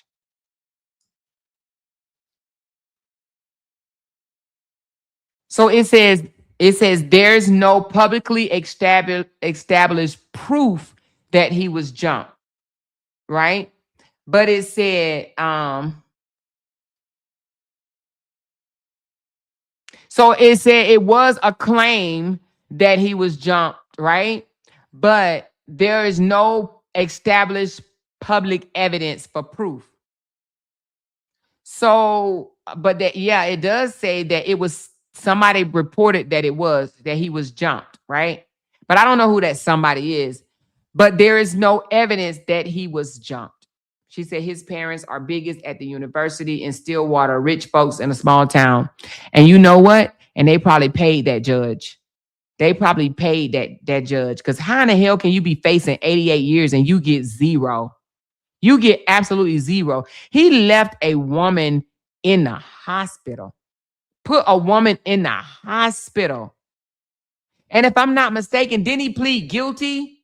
He pleaded guilty to raping these girls and he got 0 years. 0 years to serve. This is crazy. And the judge says, I don't want to throw away this young man's life. But the thing about it is, I want to say he told one of his victims that he can't help himself, which means if the fact that he raped her and he said he can't help himself, you can't tell me that man ain't going to do that again. He will do that again. If you say you can't help yourself, you're gonna offend again. That dude need to be in some type of psych ward, but that's just me. That's just me. She said, yeah, they have to be paying something. Yeah. She said a reliable witness is proof enough. Yeah, a credible witness is proof enough. So unless they deem that witness non-credible, then it will be, they will, it will be heard before the jury. So I don't know. We're going to follow this case though. It may be another. Now, one thing that I think that I am going to be happy about in this case, and that is, it appears right now, which is not a good thing, that this is a racial tension case. It's like a black versus white thing. And I know this is not every black person, not every white person, but right now this is a high profile because of racial tension. Now, what I don't think is I'm going to be arguing with folks on YouTube about it. You know what I'm saying? Hey, but who knows? Who the hell knows? At this point, who the hell knows? Who the hell knows? She said, Kim, see, them baby grands work these things better than me. Oh, that they are all friends. They are in the prestigious lanes. His parents knows the judge. Well, that should be something done about that. But I don't know, if they would even do anything, But I bet you they didn't dox that judge. And I bet you they didn't send him no death threats. And I'm not saying they should have, because I think that should be against the law. And ban from anybody doing that. But I just bet you that judge did not receive what Karmelo Anthony's judge, that all she did was lowered his bond, right? She lowered his bond from $1 million to $250,000, and they wanted to unalive her entire family. Make that make any sense? Make it make sense, you know? So anyway, I just don't think that the other guy, other judge, should I say, was threatened, that made a decision to not lock up a grape, a person that graped other people, you know, multiple women. She said, they're not coming over here for this case. They're not this intelligent because we're not fighting. Yeah, so I don't think that I'm gonna have to fight with people in YouTube about this case. So I do believe that I will be attending this trial. I'm not gonna say what day or whatever, but I'll let y'all know. But it starts on June the 1st, you know. So I'm definitely interested in knowing the outcome. And I'm double interested in knowing the outcome because this is the state of Texas. And everybody says things like, oh, Texas and Florida stand your ground, they stand your ground, they stand your ground. So at what point can you stand your ground? Like, you know what I'm saying? If you touch me, if you put hands on me, I should be able to defend myself. Like, leave me alone, right? So I don't know. But I guess he figured when the guy pushed him that if he would have pushed him back, then he probably would have been jumped by the rest of those people that was out there. That's what I'm thinking that he's thinking, you know? She said, child, we could be talking about peanut butter over here and they will argue and say, nope, she needs to talk about jelly. You so funny, Candy girl. You so funny. She said, I owe you a penny. Here you go. Oh, Lord, you so crazy. Thank you, 10K. Thank y'all. Appreciate y'all for blessing my channel. She says, Team Karmelo Anthony. Super Leo is not playing. She be jumping on a team. She team Holly and she team Karmelo Anthony. Girl, hey, Super Leo lady is not playing. She like, hell, let's go, let's go. Roshonda says, well, when that cop KI'd that man who tried to rob her, she told him, I'm going to KI him. He said, you're going to have to do it. And she KI'd him. She sure the hell did. And afterwards, guess what she did? She looked at him and said, didn't I tell you I was going to KI you? Didn't I tell you I was going to KI you? Didn't I tell you? Didn't I mean, she beat it in him like, didn't I tell you? Didn't I tell you? And she got off on self-defense. She surely did. Now, I don't know if she got off because she was a police officer or if she got off because it showed that he was a man and she was a woman. And he said out his own mouth, you gonna have to kill me. Because that alone says that he ain't gonna stop doing whatever he was trying to do to her, whether he was trying to grape her or whether he was trying to KI her. When he made the statement and said, you're gonna have to KI me, that mean that it's all gas. He ain't stopping. He was not going to stop. So that's why he said, no, you're gonna have to KI me. And she says, okay, watch this. But she said it so calm. And you know what? If the state attorney, I don't know if they argued this or not, right? Because I don't even know if it went to trial, but the state attorney could have said she wasn't scared of him because she wasn't breathing hard. She wasn't trembling in her voice. When she said, I'm going to kill you, I'm going to kill you, I'm going to kill you. And he said, well, you're going to have to kill me then. She just so calmly, y'all. I mean, listen, Petty Reddy said she was very calm. She was so calmly said, okay, watch this. Do you think she was scared? She said, okay, watch this. And she did what she said she was going to do. She said, I'm going to kill you. I'm going to kill you. I'm going to kill you. He said, well, you just going to have to kill me then. She said, okay, watch this. I'm laughing, but it's not funny. But she said it so calm. It didn't sound like she had a worry in her bones. Okay, watch this. About to take your lights out, right? Because that's basically what she said. Okay, watch this. And then when she shot him, she tried to hold his head down. He's still moving. She shot him again. He's still moving. They fell to the ground and she shot him again. And she still got self-defense. She still got self-defense, you know? She said, Amora, didn't you teach your kids to keep their hands to themselves? I did. I absolutely did. I taught my kids to keep their hands to themselves. I did. But I will say this too. I also taught my kids to make it home safely. And I know I told y'all this story before, that my son came home one day and told me that a Rastafari guy pointed a gun in his face. And I'm like, what are you talking about? He was like, Mom, he was arguing with his girlfriend at a gas station. And then he started beating on her. And I just politely went up there and told him, man, you don't need to be putting your hands on her like that. Like, don't be doing that, man. Stop. You know, she's a woman. You a man. Why are you doing that? And he said that dude drew his weapon and pointed in his face and was like, you know, said something like, you want some smoke, or, you know, you got a problem or something like that. And my son said he put his hands up in the air and he backed away and said, nah, I don't want no smoke. I ain't got no problem with you. I ain't got no problem with you. And politely walked off and got in his car and left. So I taught my kids not to put your hands on nobody, but I also taught my kids to make it home. Now, if my son would have been acting a biggity badass, right? And he would have said something back to that dude, my son would probably not be here today. And my son told me that scared the shit out of him, you know? My son said that scared the shit out of him, you know? So, and that doesn't make him a punk or anything, right? But he looking like shit, you know? Taking up for somebody else like that, seeing another woman getting beat down. And my son didn't have no weapon on him. A guy points a weapon in his face.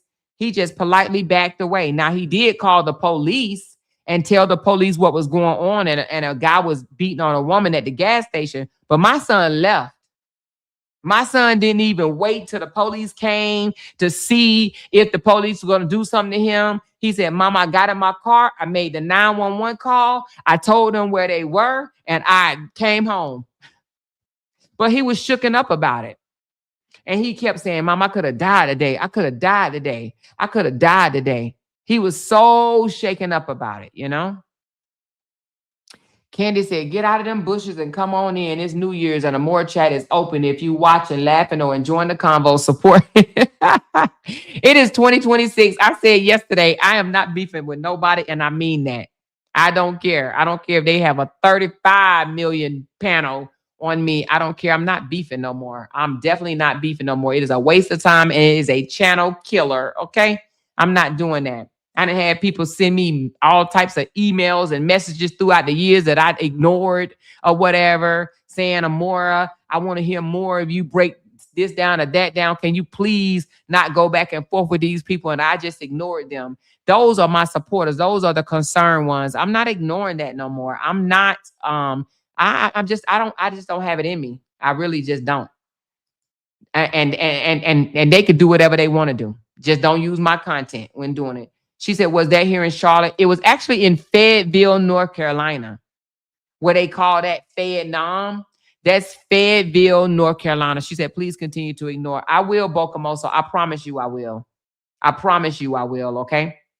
Y'all have my word. So it was in Fayetteville, North Carolina, what they call Vietnam. They literally, we were stationed there, and they call that place Vietnam because it's such a small town, and I mean, it's almost like you ain't got shit to do, right? So those small towns, believe it or not, can become very dangerous. A lot of people like living in small towns because they like, oh, everybody know each other and this, that, and the other. Baby, you get bored in small towns, and some of them small towns can become dangerous. People be thinking, oh, the big city are the worst, and oh, I wouldn't want to live in the big city because it's so dangerous. Y'all better watch out for them damn small ass towns. Hold on 1 second. My phone ringing. Hey, baby girl. Okay, sorry about that, y'all. I'm back. Hey, Lakeisha. Lakeisha said, Happy New Year, sis. New year, new growth, new angels. Proud of you, Amora. Keep rising up. Thank you so much. I appreciate it. I do. I appreciate it. I do. Thank you so much. I appreciate you. So anyway, she said, at least we know how to have fun over here. Oh yeah, we have fun. We're gonna always have fun. We're gonna talk about some serious cases. We're going to talk about the goofy shit that happened in the cases. We're going to laugh about it. But, you know, hey, who knows? We may even drop a tear or two, especially if Karmelo Anthony get charged with, not charged, but convicted with first degree. But I honestly do not believe that he will. I honestly do not believe that he will. I think it would be hard for a jury to convict him of first degree when all he was doing was sitting under a tent in the rain. It was raining, right? So we teach our children don't hit, right? We teach our kids to make it home, but are we teaching our kids how to be hospitable, right? If it's raining, you would think that a kind person would be like, it's okay, man, you can sit over here because it's raining outside, right? But it's like this guy didn't give a damn at all, you know? So, I mean, you know, it is what it is, but I just don't think that Karmelo woke up that morning and said, oh, yeah, you know what? I'm going to take somebody out today. I just don't think that's the case at all. At all, you know? She said, I don't think he will either. Yeah, I don't think so. Just means for no reason. Just mean for no reason. Yeah, he told him, get out. Get from underneath my tent. Get from over here. You know? And then when I heard the news people, it actually was more the sports people, right? They said things like, yeah, it's already known that a sports team have their own tent and you don't violate another sports person's tent. Like, out of the rain? You can't allow one person to sit up under your tent that don't belong to your school while it's raining? Like, what are we teaching our youth? Oh, no, you don't violate nobody's tent. You don't go to an opposing team's tent. They was on a track team. And, you know, I didn't know I ran track. When you say opposing team, here, everybody out there is opposing. There's a whole bunch of schools out there. It ain't just one school against another school. It's like 7 or 8 different schools out there. So you're supposed to be mad at everybody that's running track? It wasn't like that when we ran track. We made friends, right? It was people from other schools that we couldn't wait to see. We were friends. So this wasn't no football rivalry or whatever. Even then, I still wouldn't think that it would be okay to push somebody out your tent, right? But you don't sit up on the opposing team's tent. Like, what? You know? She said a lot of people was under that tent that wasn't teams. And so, and if that was the case, then why did they, you know, focus on Karmelo? Why did they do that? She said, I pray they treat him fair in races as Texas. Almost all the white folks in that county want him convicted. Girl, I know. They want him convicted real bad. I'm talking about real bad. You hear me? Which is crazy. She said they probably had mutual friends too. My son is 17 and know many kids in other schools. Yeah, when you are on a sports team, especially a competing sports team, you will know people at other schools. You will. She says, where Robbie funny self at in the bushes? Oh. Thank you, Barbara Clark. Look at her showing some love. Thank you so much. Appreciate you, girl. Thank you. Thank you. She says, when you keep saying it was raining, it came to my mind. The word said, it shall rain upon the just and the unjust. Good versus evil. Yes. Yes, you're right. And it was raining. It was raining. And I do believe, I really believe that God is going to intervene in this case. And then y'all, right afterwards, we talking about a 17-year-old boy. They said he was bawling, crying. And even though they were carrying him away in handcuffs, he asked, is he going to be all right? Is he going to be all right? This young fella asked, is he going to be all right? That right there alone dispelled first degree. First degree is intent to kill. Why would he ask if he's going to be all right if he intended to kill him? Is he going to be all right? You know? She said they're saying Austin's best friend is black. Oh, really? Oh, yeah, I don't know about that. But I don't know if that even matters. You know, they always be like, I love black people. I have a friend that's black. I got a friend that's, like, come on. But I'm not, I will say this, y'all. I cannot sit here and say this boy is racist because I don't know that. I don't know that he's racist. So I don't want to just say somebody racist just because. So, I hate this is even a black or white thing. I really do. I hate that. I hate that this is a black or white thing. And to be honest, I think the public probably turned it into that. Because that's what the public does. Social media. They will flip, twist, turn, and do some of everything in a case. Right? I believe the public probably turned it racist. So anyway, she said, Michelle, sis, I'm gonna call you tomorrow. She said, Sassy, my kids do too. They all act like family at those game meets. Yeah. You be happy to see somebody. And then, you might be like, we're gonna beat y'all today. We're gonna win. But you don't hate the other team. She said that is how it goes in college as well, or more. You don't go sit or stand at another tent, especially if it's a rival. Folks get stupid crazy. But you're talking about like football or basketball, right? But we're talking about a track meet. When did it get that serious at a track meet? A track meet. We all be gelling together, dapping each other up, talking, sharing snacks. We talking about a track meet. We ain't talking about we're not talking about a football, She said it's hard to stand your ground living in white America. Listen, let me tell you something about this right quick, what you just said. Now, this case will forever just do something to me. The George Zimmerman case.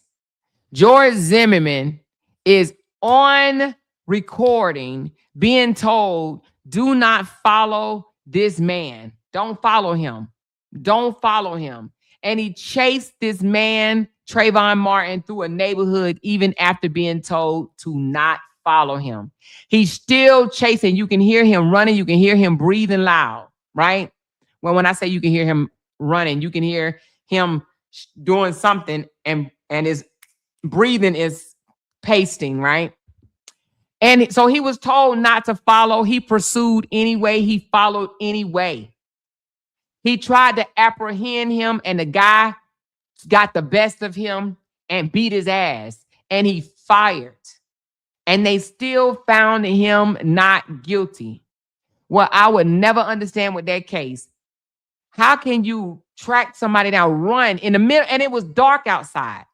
Trayvon Martin had no idea who this guy was, chasing after him, defended himself by fighting him, and his murderer, in my opinion, right? His murderer got found self-defense. Now, that case right there blew my mind. Blew my mind. She said, George Zimmerman can't get a job or an apartment. I guarantee you that dude got a job. I guarantee you somebody hired him. I guarantee you that, She said, yes, and more. That case will forever make me furious with the justice system. Now, that case right there was just mind-blogging. You wouldn't have never been able to tell me that George Zimmerman would have been found not guilty. He pursued the guy. He pursued him. Trayvon should still be here with us. He should still be here. Yeah, he should. But, we all got a day. I will say that. And maybe it was his day. God called him home. But at the same time, I think George Zimmerman should have been found guilty. Maybe not first degree, but of something. You know what I'm saying? He should have been found guilty because he pursued that dude. He wanted to be hero, RoboCop or whatever, She said, I'm still hurt behind that case. Girl, I was so mad about that case. My emotions were everywhere with that case. Man, if I was a blogger in that case, I probably would have lost my damn YouTube channel. All the explicit words that would have came out of my damn mouth. I probably would have lost my YouTube channel. She said, didn't Karmelo ask an adult if he could stand up under that tent? So I don't know. I don't know all the pieces because I don't know if you just came in, but what they did is they put a gag order in place. So no one can speak. Well, not no one, but the attorneys, the family, the witnesses, the spokesperson, no one can speak about the case because so much information was getting out. And because it's such a high profile case, the judge made a decision to put a gag order and to keep the documents to where only the attorneys can see what's going on. So to be honest, I don't know if he asked, because, you know, normally we'll be able to read something, right? But we're not able to read anything because they shut it down. They shut it down, you know? She said, yes, I was so pissed about that case. Yeah, that case was crazy. She said, I heard he asked the coach. Oh, see, and that's the thing. You kind of don't know what to believe because some people put things out there and you don't know if it's true or not. Look at the case with the Romika and the Holly. So much stuff was put out there that's just not true. It's just not true, you know? She said, hey, Amor, I don't say much, but always here listening. Thank you so much, Rita. I appreciate you, love. Appreciate you. She said, I can't see myself being nervous and emotional over a motherfucker who's trying to take me out. Listen, you know, if somebody is trying to take me out, I don't even know if I would think about this then, but I definitely would think about it after my actions. I would just have to kiss my family and say, I love y'all, but let me go sit down for these couple of years because you know what I'm saying? I did what I did. I'm going to take ownership of what I did, but let me go on and sit down for these couple of years. You know, I'll fight the case, right? I'll do, you know, I'll go all the way through, go to trial and all that. But in my mind, I would be like, it's a chance that they're not going to find me innocent, right? So let me go on and sit down. I'm going to need y'all to be strong for me while I'm sitting down. Just know I'm about to sleep for the next 5-10 years, okay? I'm going to get my beauty sleep on. Because that's what I'm going to do. If I ever go to prison, which, let me knock on wood. I'm talking about if I ever. I ain't going to prison because I ain't breaking no laws, okay? But if I did something, because you never know. You never know. Even the lady that I covered that shot the lady through the door, her ass thought because she was in Florida, right? What was her name? Susan, what was that lady name? Susan somebody. But I don't know what the hell thought, but she was in Florida. She was in Florida and she thought that she could just say, oh, you know, I made a lot of complaints about this lady, so I should be justified, right? But her ass got locked up at 60 years old. Make it make sense. Girl, at 60 years old, I don't want somebody telling me when to wake up, when to go to sleep, when to eat. At 60 years old, I don't want my life to stop. My freedom to stop because I made a badass decision at 60 years old. Man, that's crazy though. But she was all types of wrong. That lady was. All types of wrong. To be honest with you, the fact that that door didn't even have no peephole, she didn't even know who she was going to KI. She don't know who. It could have been a cop on the other side of the door, and she ain't give no dams. She ain't give no dams. Oh, girl. Wait a minute. Jordan Davis, you talking about the one in Florida where he shot in the car and then left and went and ate pizza at his house? Y'all better be glad I wasn't no blogger when these cases came out, baby. Do you hear me? Now, I'm going to tell y'all something. If I was a blogger when these cases came out, y'all, I would have over 100K subscribers right now. Because, girl, when I tell you I would have been all types of loud. I can't even believe that this guy thought that he was going to get off. But his fiance told on him. This dude ordered a pizza after shooting in a car. Just shooting. Pop, pop, pop, pop, pop over loud music, right? Pop, pop, pop, pop, pop, pop, pop, pop, pop. Left with the pizza, went home and ate his pizza like he ain't just shot in a car full of black boys. What's wrong with these people? And how old was he? I know he had to be of age. Let me look that up right quick. Jordan Davis. Man, if I was a blogger on YouTube, when this stuff was going down, I think it's Florida, right? Hold on. Loud music. Jordan Davis. Here you go. Michael Dunn was his name. Michael Dunn was his name. How old was Michael Dunn? Michael Dunn, they gave this joker 90. Wait a minute, hold on. It said maximum sentence of life in prison plus 90 years. How the hell can you give somebody maximum sentence plus 90 years? How do you even get plus 90? I don't get. How the hell do you give plus 90? Please explain that. That's crazy work. How the hell do you get plus 90 years?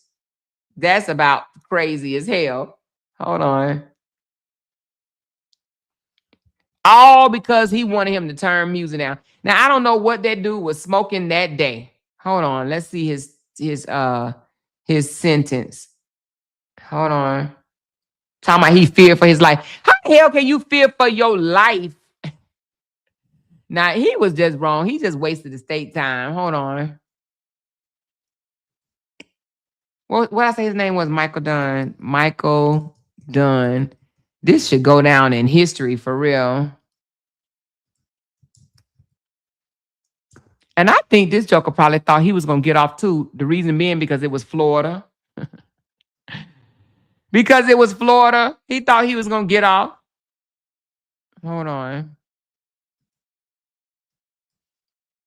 I think they gave this joker life plus 90 years, which is crazy. Let's hear him. Let's hear him get sentenced. Hold on. And just a few hours ago, we spoke with the Wolfson High School students' parents who say they are relieved the appeal was denied. The ruling comes almost 4 years to the day since the teenager was shot and killed at a wait a minute, he appealed? Following an argument over loud music. After 2 trials, a jury found Dunn guilty and the judge sentenced him to life in prison.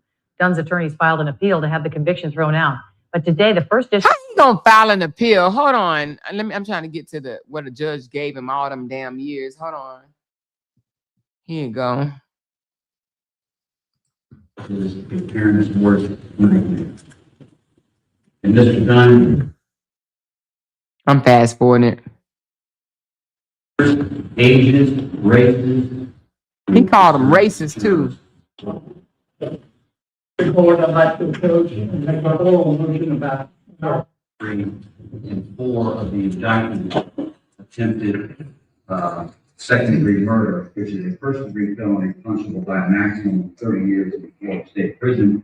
And wait a minute, hold on. Did he get charged? I mean, did he get sent?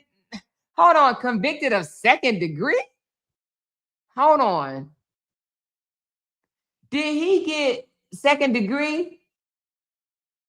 How you get 90 years off second degree? I thought that was first degree. I hope he didn't get second degree. And he having been found guilty by the same jury of shooting into an occupied vehicle.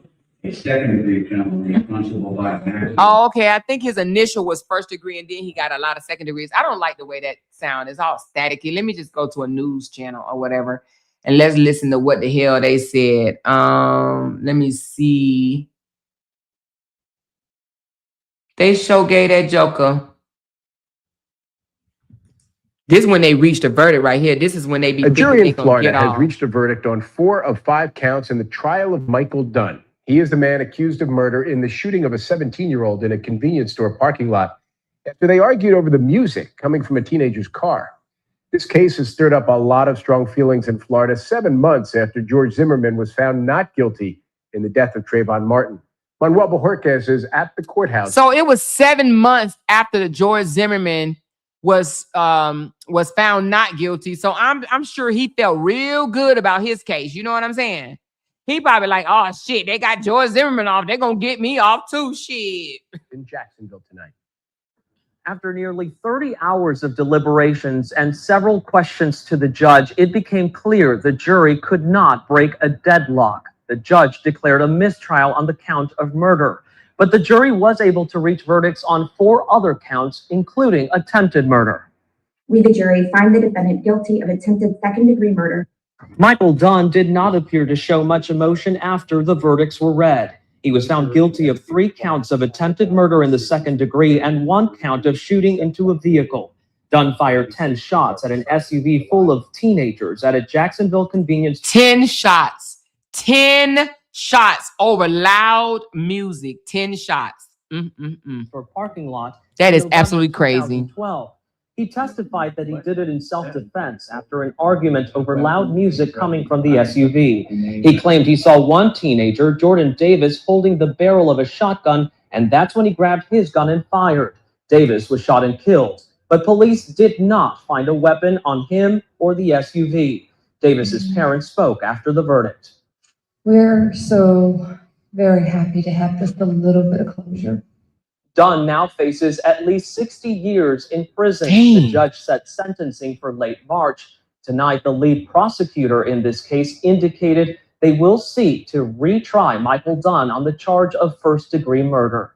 Manuel Bojorquez, CBS News, Jacksonville, Florida. Well, you know, I In never Florida. understood if you get that many years and the state wants to still retry you for more years, like, God dang, that's a lot. But I mean, I'm sure there's a method to the madness. There's a reason why they do that, because I mean, you may be able to appeal and get off on second degree or whatever, or get your years lowered. But already facing 60 years and like, yeah, no, we still gonna try you for that first degree. No, we coming at the first degree. We coming at the first degree. Don't worry, we coming. Like, that's woo, baby.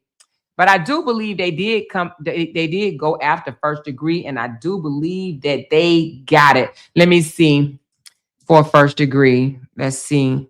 What was he? What? Hold on. Was the sentence? Let's see. What did all he get sentenced for? He was found life in prison without parole for a 2012 murder of a 17-year-old Jordan Davis over a loud music dispute, plus an additional 90 years for attempted murder and firing into a vehicle. The sentence handed down in October 2024 followed a second conviction for first-degree murder. Yep, he got it. Followed a second conviction for first-degree murder after his first trial ended in a deadlock. So they got it the second time. The first time he was acquitted because it was, well, not acquitted, but he was deadlocked. But they got it the second time. They got the first degree and they got the attempted murder. That joker got life. Listen to this. Isn't this insane? Life in prison without parole plus 90 years.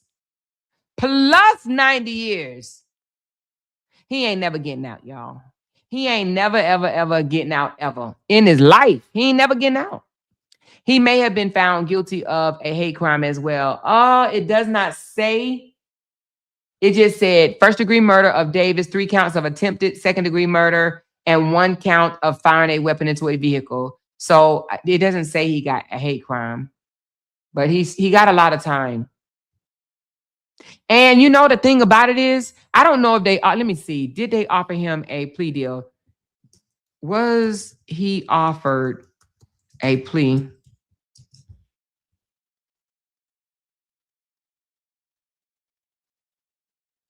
Nope, he wasn't even offered a plea. They knew they had him. He was not offered a plea. Nope. They said, nah, we're going to try this case. He was not offered a plea. She said, yes, Florida was off the chain with the shooting. Yeah, they were. She said, I see you stepping into your purpose now. You got your feet wet, been through mud, and now it's time to for elevation. You are wiser and ready to step into your calling. Covered social media case, covering social media. Thank you, Judy Mayfield. Appreciate that, love. Yes, baby. After 3 years, well, 2.5, of the same old, you are right. Hey, it's up from here. Definitely up from here. But thank you. I appreciate that. It took some hard lessons, and it took getting drugged by my neck and my hair and my eyebrows. My eyebrows that I don't have. It took all of that. But baby, I am where I need to be right now. And I appreciate that. I appreciate that though. Yeah, we're going to cover these cases. We're going to cover these cases, you know? She said he rolled out of there on a stretcher. Oh, he sure did, didn't he? He absolutely did. Didn't he faint in court? Hold on, let me go back because I think you are absolutely correct. I think that joker fell out or something. Hold on. Let's go back to Michael Dunn. It was the sentencing, right? Hold on. He said,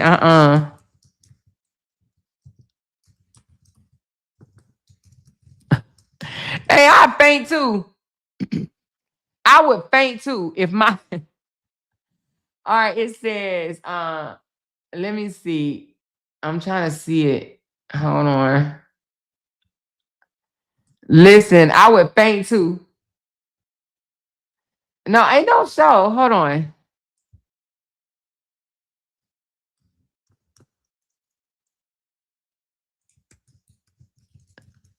They would have had to come get me.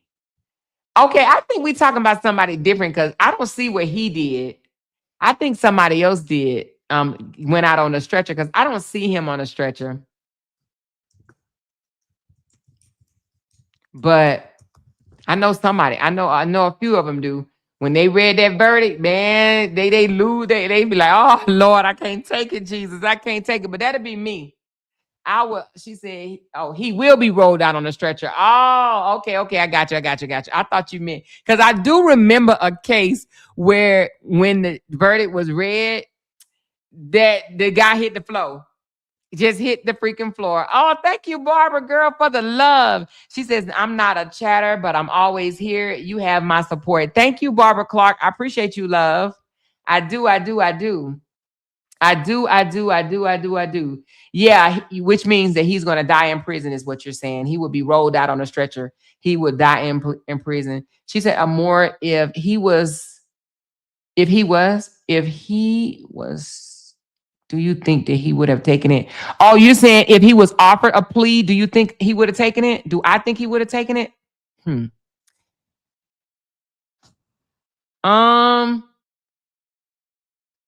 Maybe not. And the reason being is because I think that this man probably thought that he was doing the right thing. And the reason why I say that is because, he testified in the case itself. He testified, cried and everything on the stand. Remember? So I think that he honestly thought that he was going to get away with it. I think he thought his tears and all that stuff was going to work for the jury. So when you have people like this, I'm gonna just say, like, I would never take the stand if I did something like this, I would never take the stand. You know what I'm saying? Because what you're not gonna do is get me out of character or whatever. I think people that take the stand hurt themselves more than they help themselves. But this joker cried on the stand. He cried on the stand saying that he was in fear for his life. He said he looked into the vehicle and saw one of the kids with a shotgun, right? Holding the barrel of a shotgun. Guess what? There was no guns found in that car. None. He was mad over loud music, which I understand loud music may be disturbing. And that's another reason why we say you never know how your day is going to go. So that's why it's just always good to be prayed up, because I'm sure he didn't wake up and say, let's go get some pizza and let me go and do something crazy and go to jail for life plus 90 years, right? So, but him telling those fellas to turn the music down, because as an adult, sometimes we do say things to these young folks, right? And it may have bothered him, the music. But when he said, turn the music down, when they got smart with him, he should have just walked off. Honestly, because some kids is not going to receive your adult, what's the word I'm trying to use? Advice. Let's just say advice. They're not going to receive your adult advice. They're not going to take the directions from you, right? So when you see a kid and when you try to correct the kid and they get smart with you, it's just, as an adult, just make it home safe. Like, just say, you know what? They weren't trained properly and walk off. But trying to argue with the kid, not knowing what's going to happen, you putting your life in danger. These kids are different. They ain't when we was coming up, right? It ain't the same where we show elders respect, right? But when you see a child is not on that type of time that they're going to show you respect, you need to just walk off. So when he told them to turn the music down and they got smart with him, he should have did what, went in the store, got whatever you got, came back out, got in the car and left. But what he did, take his weapon out and shot in the vehicle and then got up on the stand and cried like a baby and said that he feared for his life. Nah, I wouldn't have got on the stand. He absolutely, and and I don't know if his attorney told him to pretend cry. I don't even know if I could pretend cry, right? But look at this one right here, y'all. I gotta show y'all this one. Show me a tear in his eye. Girl, when I tell you his eyes was so dry, look at his eye. That joker ain't got a tear in sight. I don't know what he rubbing right now. When I tell you he ain't got a tear in sight, but baby, listen. Hey, Real T, the fact of me thinking that I'm about to spend the rest of my life in prison would have made me cry. But I wouldn't have got up on the stand in the first place. I would have had all that money I'm paying my lawyer, he would have had to make it happen. Make it happen. And if he couldn't make it happen, then I would have to go sit down. But I would not get up on the stand and further incriminate myself. They asking me question after question after question. Nah, I know I'm going to get in my feelings. I'm probably going to get overly emotional. And nah, She said that woman told the truth. I think that helped him get convicted too. Yep, she did tell the truth. She did tell the truth. So can you imagine on your way to go get pizza or gas or whatever he was getting, right, from the gas station, right? With your fiance, you come across a car with some teenagers thumping some loud music. You insert yourself in their business, tell them to turn it down. They get smart with you. You don't like the fact that they got smart with you.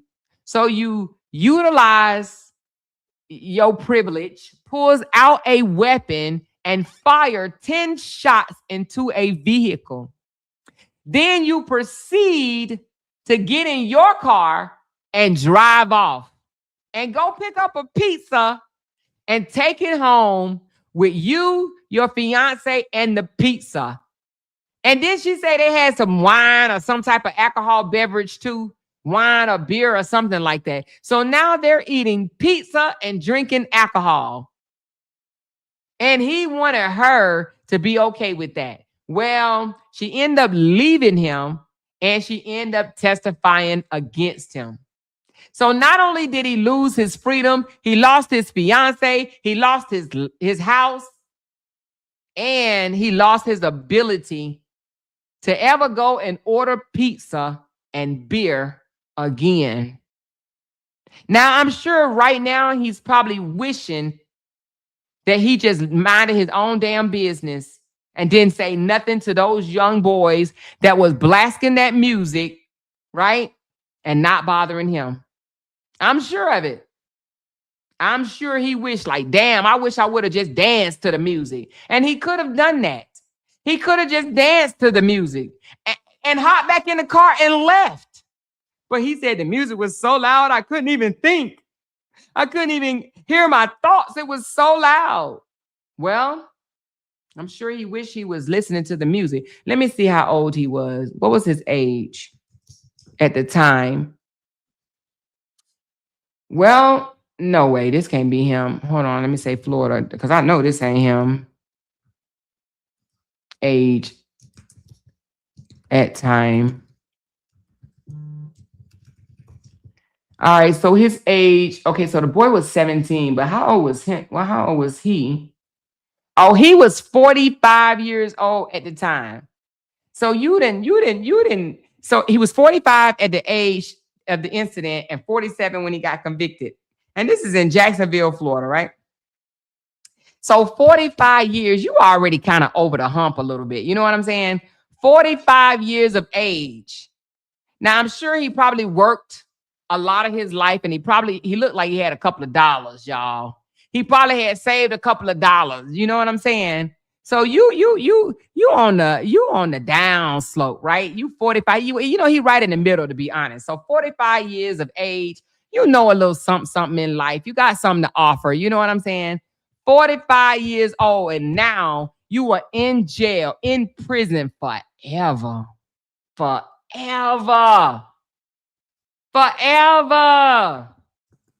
Man, I can't even imagine. I can't even imagine. He don't even look the same. Look at him now. Is this the same guy? No way. No, this cannot be him. Hold on. No way. This cannot be him. Did he lose that much weight? This cannot be him. Hold on. No, that can't be him right there. Yeah, it is. Look at him, y'all. He look different. You know, weight loss make you look younger on some folks. Look at this. This don't even look like him. Look at him right before. This is when he's a little heavier. And this is, I think this is the second trial. Let me see.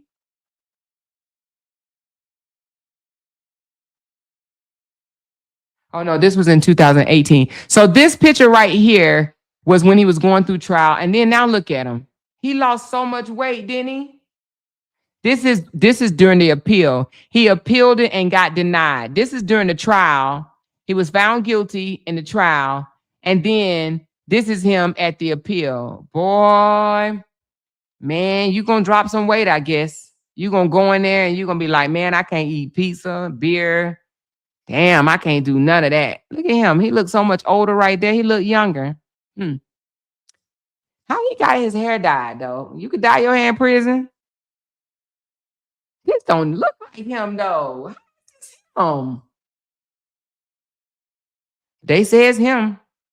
It says Michael Dunn looked back at supporters in the courtroom during a reduction hearing.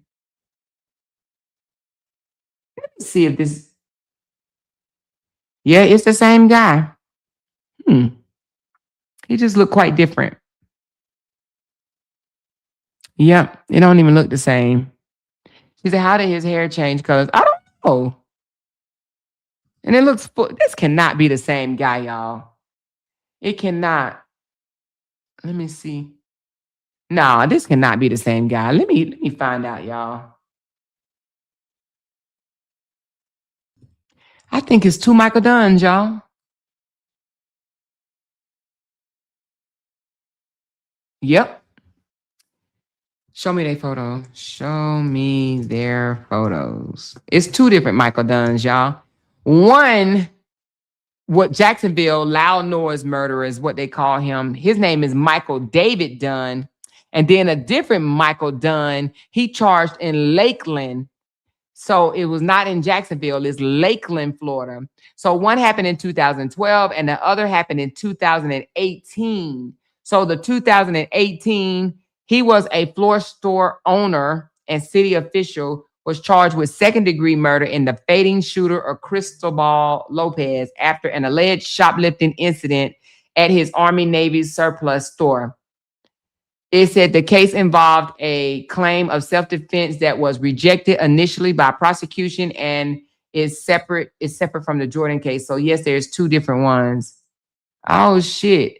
Let's see. Was he found guilty? Was the Lakeland guy found guilty?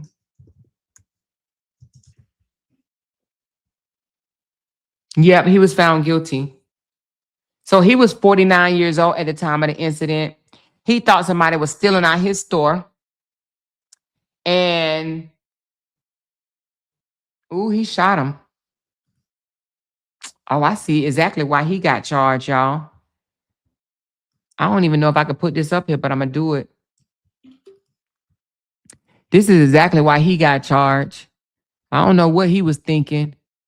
He should have took a plea. Anytime something like this happened, he should have took a plea. He can't holler no self-defense after that.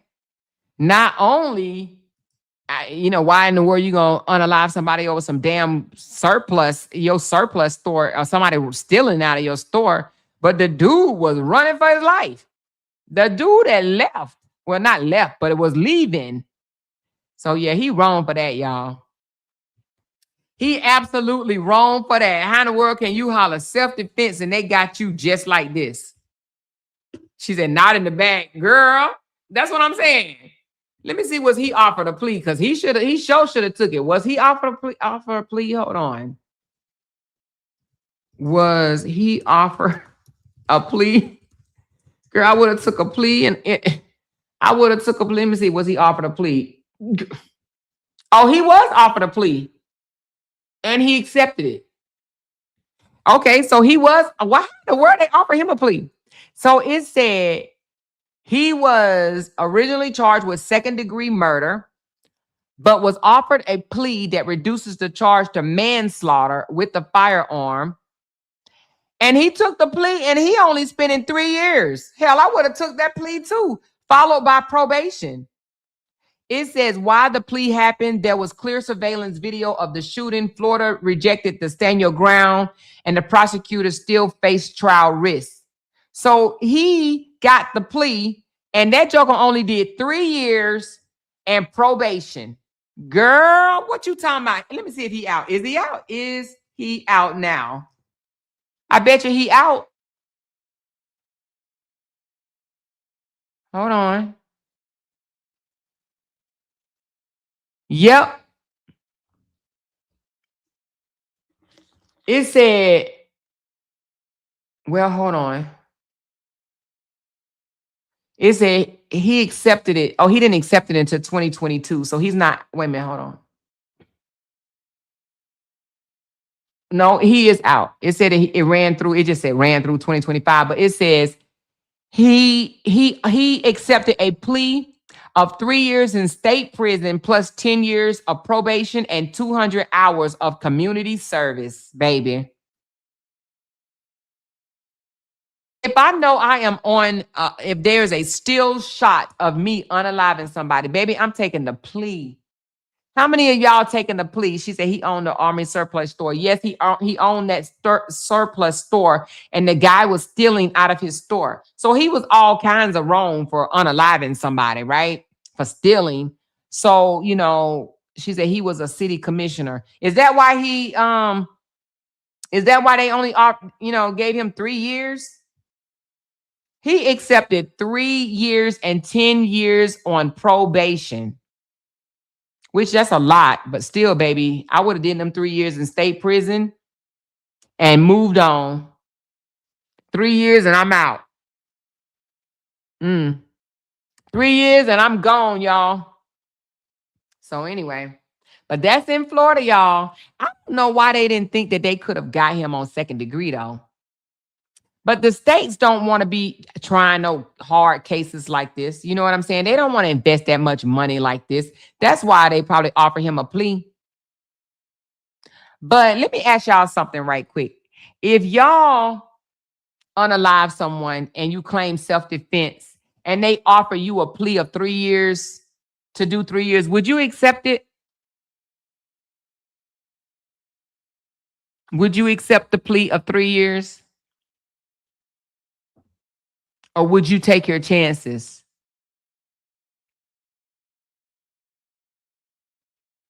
She said, yes, I would. BB said no. Inga said yes.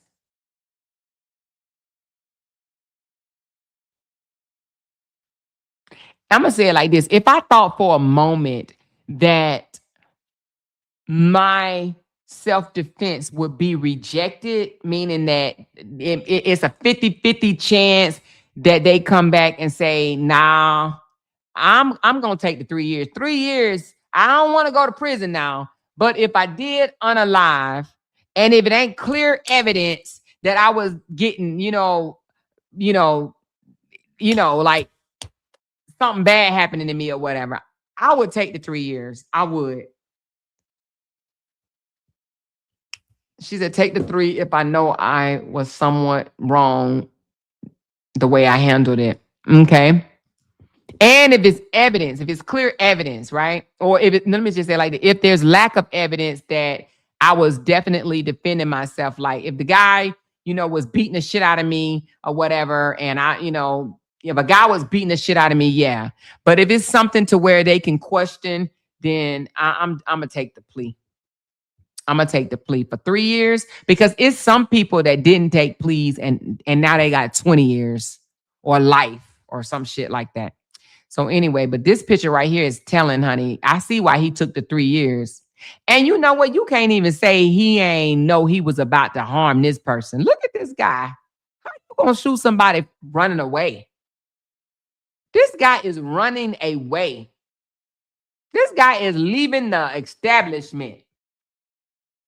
Yeah. His lawyer probably put that picture right in front of him and said, take the damn plea. She said, it depends on the situation. If it's truly self-defense, I'm taking my chances. I agree with you on that one. If it's truly self-defense, yes, I'm going to take my chances. If it's truly self-defense and my attorney is really good at what they do, yes, I'm going to go ahead and take my chances. Depending on the circumstances of the offense, if I truly know that I am justified, but if evidence appears different under my judgment, I will plead at 3. Yes. Because you got to understand, each state has different laws, right? So if there, and then I say that at a different time, but if the state rates of overturning or acquitting self-defense cases, if it's very, very low, meaning that they rarely, a person rarely beat a self-defense case, then I will accept the plea. But if it's a high chance that the state looks at self-defense and they like, no, I do believe that you should be able to protect yourself when you are in fear of your life, then I'm going to take my chances. But if they kind of like, looking at you side-eyed and you feel that they're not going to accept, be lenient or understand your position or how you felt at the time, yeah, I'm going to go and do them 3 years. I'm going to do them 3 years. So anyway. But y'all, so anyway, there's a lot of cases out there that we can cover. And I promise you, if I was around when a lot of these cases came out, like the George Zimmerman, even the Armand, what was his name? Ahmaud Arbery. Man, baby. That was another one that burnt me up. But I'm glad that they was found guilty. But I think his name, Ahmaud Arbery, that case was supposed to be a cover-up, y'all. That was supposed to be a whole cover-up. Now that one right there, if I was into covering cases, if I would have done that one. Now I was so happy that they found all 3 of them jokers guilty, because it was supposed to be a cover-up. And the guy sent a videotape of them chasing this dude through the neighborhood.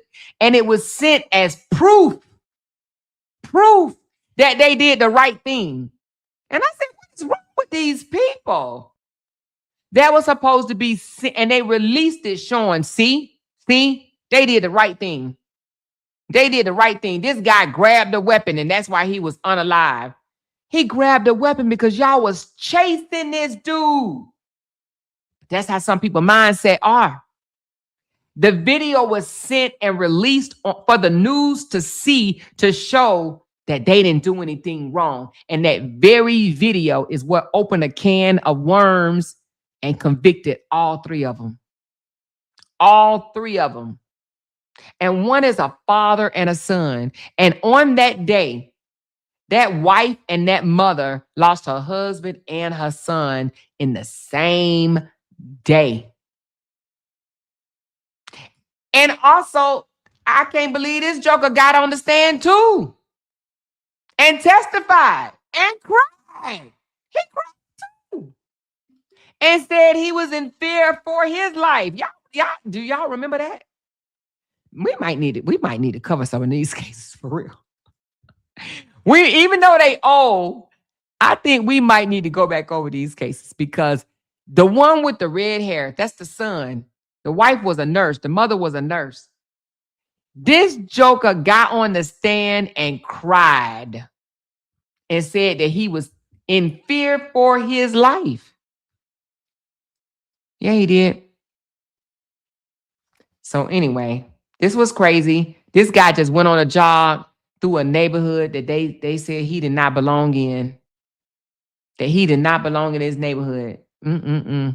So anyway, but I'm about to get off. I've been on for almost 3 hours. It's Friday. I'm about to go spend some time with Jay. She said, why didn't Zimmerman get anything? Girl, the only thing I could tell you why Zimmerman didn't get anything, because I want to say it's because of the color of his skin. Because that man, in my opinion, should be in prison. So that's the only way I can justify George Zimmerman case, because the color of his skin. And from my knowledge, George Zimmerman wasn't even I don't think George Zimmerman is white, is he? Isn't he like Hispanic? Let me see. George Zimmerman. I forgot. George Zimmerman. Yeah, he was Hispanic looking, or he was Hispanic. But Trayvon Martin was black. So they literally, I don't understand how this man got off. Seriously. But he did get off. He did get off. And he got off. And I'm actually surprised that, I'm surprised that he's still, alive. Not that they should have done something to him, but I mean, I'm just saying. He said you would have mastered the George Floyd case. Yes. So we missed a lot of good cases, but there is more coming. You know what I'm saying? It's more coming. So we're going to get on top of it. But yes, we're going to get on top of some of these cases. I enjoy being a blogger, y'all. To be honest with y'all, I'm going to share something with y'all. I never thought that I would be doing anything like this, but I am happy that I am doing this. And not just for the money, just because I've always wanted to be some type of, I would say advocate, I guess, in a sense to people. I've always wanted to be a voice. And I guess that's what advocate means. I've always wanted to be a voice for something. I just didn't know what. And so I guess in my late age now, I'm seeing that this is what I'm supposed to be doing, right? So I'm going to continue to do it, and continue to focus. There's a lot of cases out there. Some are weird, some are complicated, and some are just downright interesting, So I'm going to continue to do this. And if y'all have cases that y'all want me to break down or whatever, just send them to me. Talk about it with Amore@gmail.com. Now, I do have to tell you one thing. Now, somebody sent me a case earlier, and I'm just going to tell you, it is some cases that I cannot cover. I just cannot, okay? One of them is the rape of a young child, okay? And then somebody sent me this today, and no offense to you, thank you so much for sending me the case, but I can't do it. When I read the first sentence of the case, I was already like, hell no, I can't do this case. I freak out over stuff like this. But it was a nurse out of, I want to say she's out of Virginia, that was breaking the bones of children. Okay. I can't cover that. No, I can't cover that at all. So those, don't send me those. Unfortunately, I can't do it. Not saying that, we can't support someone else that do it, but I just can't do it. I cannot do cases that harm children. It gives me chills throughout my body, and I would not be able to focus, even trying to read into the evidence and things of that nature. I wouldn't be able to do it. I can't stomach things like that. So yeah, those are the only ones for right now that I know of that I would not be able to do. Okay. So the rape of children, or the harm to children, any type of harm, whether it don't matter, any type of harm to a child. Now I could do a kidnapping, right? I could do a kidnapping one, but not rape or harm. When I read it, I said, a nurse breaking the bones. I said, oh hell no, I can't do this case. I can't do this case. What the hell wrong with these crazy ass people? I can't do this case. Because then it just made me look at, I don't know. I just can't do it, y'all. I can't do it. I just can't do it. But any other things that is interesting and that, that I think that it will be interesting for the entire audience. Yes, I would definitely look into those. Okay. She says, stay focused, stay tunnel vision. Thank you, Sonia C. I appreciate that. And I'm gonna tell you, I know you guys have my back. I know y'all have my back, and I appreciate that. I do. I really appreciate that. So thank y'all in advance for having my back. Thank y'all for knowing that, we're going to be doing more of this, more cases. And also, again, this is not for everyone to agree with every case that I do, the stance that I take or whatever. You don't have to agree with it, but I appreciate you for even listening and adding your insight. Because you may wake me up. You may tell me some things that I may be missing. Okay. So, we're not going to be like we were fighting people for their opinion and things like that. The only thing I ask is just don't be disrespectful. Don't be disrespectful. And I'm not going to be disrespectful to you guys. But I do appreciate y'all. And I thank y'all for just being there for me overall, like literally being there through it all. Because we done been on some roller coasters. We definitely been on some roller coasters, but I'm just excited. I think it took the end of the year, to be honest with y'all, for me to be transparent for a minute. It took me seeing what I did, right? What I mean by that, I'm talking about what my channel was able to make in 1 year. And I said, damn, Amor, what? Right? So it took me looking at my accomplishments, how I grew, and how well I did. And I said, damn, what would I be able to do if my channel was more positive, if my channel was more educational, if my channel was more enlightening, right? And more mature, more attention grabbing, right? Yeah, drama sells. I get it. But I know that I have the capability to hold an audience without even having to do the drama. Right? And these cases got enough drama in it, right? They do. But it's a different type of drama. It doesn't take going back and forth with other people, right? So we're still gonna do cases and people may get upset, but I gotta look at what other bloggers, bigger bloggers, more professional bloggers do. How do they handle when someone wants to go back and forth with them? So what I did was I went back and I looked at all those bloggers that came after Tisha Tells. Y'all remember that when she was covering the Diddy case, she told the whole world that Diddy was going to get 20 years plus life. They came and told her how she was all kinds of wrong. Oh, you're wrong, or whatever. You was wrong. She did maybe 1 or 2, maybe 3 live streams addressing them, calling them all type of losers or whatever. And guess what? She moved on. She moved on and she continued her content and she continued to do well. A lot of people didn't like her because they said, you don't know what you're talking about. You didn't know what you was talking about. She's a blogger. She ain't Jesus. She gave her opinion. And they hated her for her opinion. And they attacked her real bad. But it didn't stop her. It didn't even slow her down.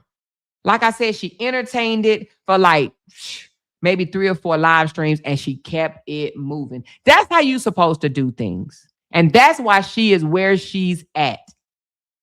Tisha Tells will fill up an audience. They love her for her just being her and her viewpoint. And she ain't always right, but that's okay. Bloggers put their opinion on things as well.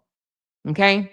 But nevertheless, y'all already know what it is. So sometimes you got to stop looking down and you got to look up. And that's what I'm choosing to do. So anyway, but we ain't got to talk about it all the time though. Okay. So anyway, we moving forward. I like the directions. I see what I was able to accomplish and I'm proud of myself and the supporters because y'all know I couldn't have done it without you guys at all. So I'm grateful. Proud ain't even don't even give it justice. I'm 100% grateful So yeah, let's continue to be great. So anyway, I'm about to close out. This is Friday. I don't know what else y'all doing for the rest of the night, but I think I'm going to chill, y'all. It's about to be 10 o'clock here in Texas. I'm going to chill for the rest of the evening. Y'all stay safe. It's still just the second day of the year. Please don't go do nothing crazy. Please don't go do nothing crazy. But anyway, protect yourself and y'all be good. Let me just give thanks to those that bless my channel. I do appreciate y'all. Binky Bink, Sonia C, Bonita Spears, Tisha, Joanne, Big Sis Glenn, and Big Sis Glenn gifted 5 memberships. I didn't even see that. Thank you, Big Sis. Thank you. Thank you. And 24 months from Keisha. And then we got Diane or Deanna. I think it's Deanna. Yeah, Deanna. And then we got Vera. Thank you, Vera. She said, it would be great for you to go to some trials when you can. I say go for it. Oh, yes, I am. Thank you so much. And then we got my girl Candy, and then 100K and 100K again. And then we got Michelle and Jen Hen and 100K again. Then we got Lashina. She said, I can't wait for the trial. I know, me too. And then Lorraine, but it's going to be here before you know it. 6 months is going to fly by so fast, y'all. You just wait. You just wait. And then 100K, she said, don't call me 10K. Get it right. 100K got them, Amora. Yeah, you're right. 100K, baby. 100K. Then my girl Gloria, Benton, and Rita, and Sassy, and Lisa. Thank you. And then Sandra, 26 months, showing off them 26 months. I love it. I appreciate you, girl. She said, one day I'm going to make it out of the lavish basement of our mansion and upgrade. Great live, Amora. Thank you, baby. Appreciate you. Then Big Mama, and then Candy again, and then Lakeisha. And then my girl Barbara Clark came through. Then Rita and Barbara Clark came back again. And then Bree over here showing off her 25 months. Love you, Amora. You're a forever supporter. Thank you so much, Bree. I appreciate you, girl. And then Lashina said, hold on. Let me show off my 16 months. And she said, you're literally amazing at what you do. People literally see that, especially your haters, and they want to hold you back. I love you. I love your New Year's new me stance. Thank you so much, girl. And I love you back. I love you back. Okay. All right, everyone. Listen. Enjoy your night. Be safe. They still out here with the fireworks. I don't know about if they are where y'all at, but they are definitely still out here with the fireworks in where I live in Texas. Okay. It still sound like bombs going off, but they are still shooting fireworks, but it's the second. Now, I don't know if y'all took y'all Christmas stuff down yet, but I was down today. Normally we wait a few more days to take it down, but honey, hubby was tired of seeing it. I took the mantle down and he took the whole tree down. So it is down. So I don't know if y'all have done that, but if you don't have nothing else to do, go take your Christmas tree down. Miss Judy said, I don't know if you remember back then, but I told you to follow her when you just hit and touched on the Diddy case. Then you moved on. When you briefly touched on it, you said that you heard of her. Yeah. Tisha tells, I did start following her, and I like her. I don't always agree with her, but I do like her, and I like the way she engages her audience. I like the way she's laughing, she's playful with them. It's a really good environment. You know what I'm saying? I love that. I love it for her, and she gets out the information. So she makes every story interesting, and I love that. So yes, I'm going to be looking at more bloggers like that or whatever that's really doing their thing. And that's what I want to put my focus on. I want to put my focus on, becoming better at what it is that I do. Now, I'm not going to copy off nobody. I just want to learn tips and things that I can do. You know what I'm saying? Because we can all learn from somebody, right? She said, I just woke up, but you still got my watch hours. Oh, thank you, big sis. Appreciate you. Hey, cutesy girl. She said, I took mine down 2 days after Christmas. You did. You was not playing 2 days after Christmas, BB. You was not playing, okay? You was not playing. She said, mine's still up. I'll take it down tomorrow. Yeah, mine is down. Wait a minute. You said you took yours down the day after Christmas. Y'all was definitely not playing, but mine came down today, okay? She said, Lakey is not lying, because even when I didn't like you, I would say to myself, this lady is really good at breaking down a story. Oh, Lalita. I appreciate you, Lalita. And you know, a lot of people told me that they would write these long messages and send it to me, and I would read it and just ignore it or whatever. But they would say things like, I like your commentary. I want to hear you do more commentary. I don't really like when you go back and forth with people and y'all disrespect each other and call each other out their name. I'm just here for the commentary. When you get back to that, I'll be back. And I would just ignore them. I wouldn't even respond, right? Just ignore them or whatever, you know. But I'm gonna be honest and say that, you know, going back and forth with other content creators, it gets old and it literally hinders your channel. It literally hinders your channel and you get stuck. You literally get stuck. And I don't want, you know, listen, I'm over it. I'm over it. I'm just over it. She said, I always remove my Christmas decor before the New Year's. Oh, you do? Well, we did it after the New Year's, but our house, it looks so much cleaner over there in that area. And, you know, not that it was dirty, but it was clustered or whatever. But it looks so much cleaner in that area. And yeah, all the Christmas stuff is gone bye-bye. It's up in the attic somewhere, you know? She said, I took mine down. You took it down on Christmas Day? Barbara. I mean, not Barbara, but Gloria. How you gonna take the Christmas stuff down on Christmas Day? Take your direct decorations down on Christmas Day. Oh my God. You was over it, girl. You was really over it. You was like, let me put this tree away. Christmas is over.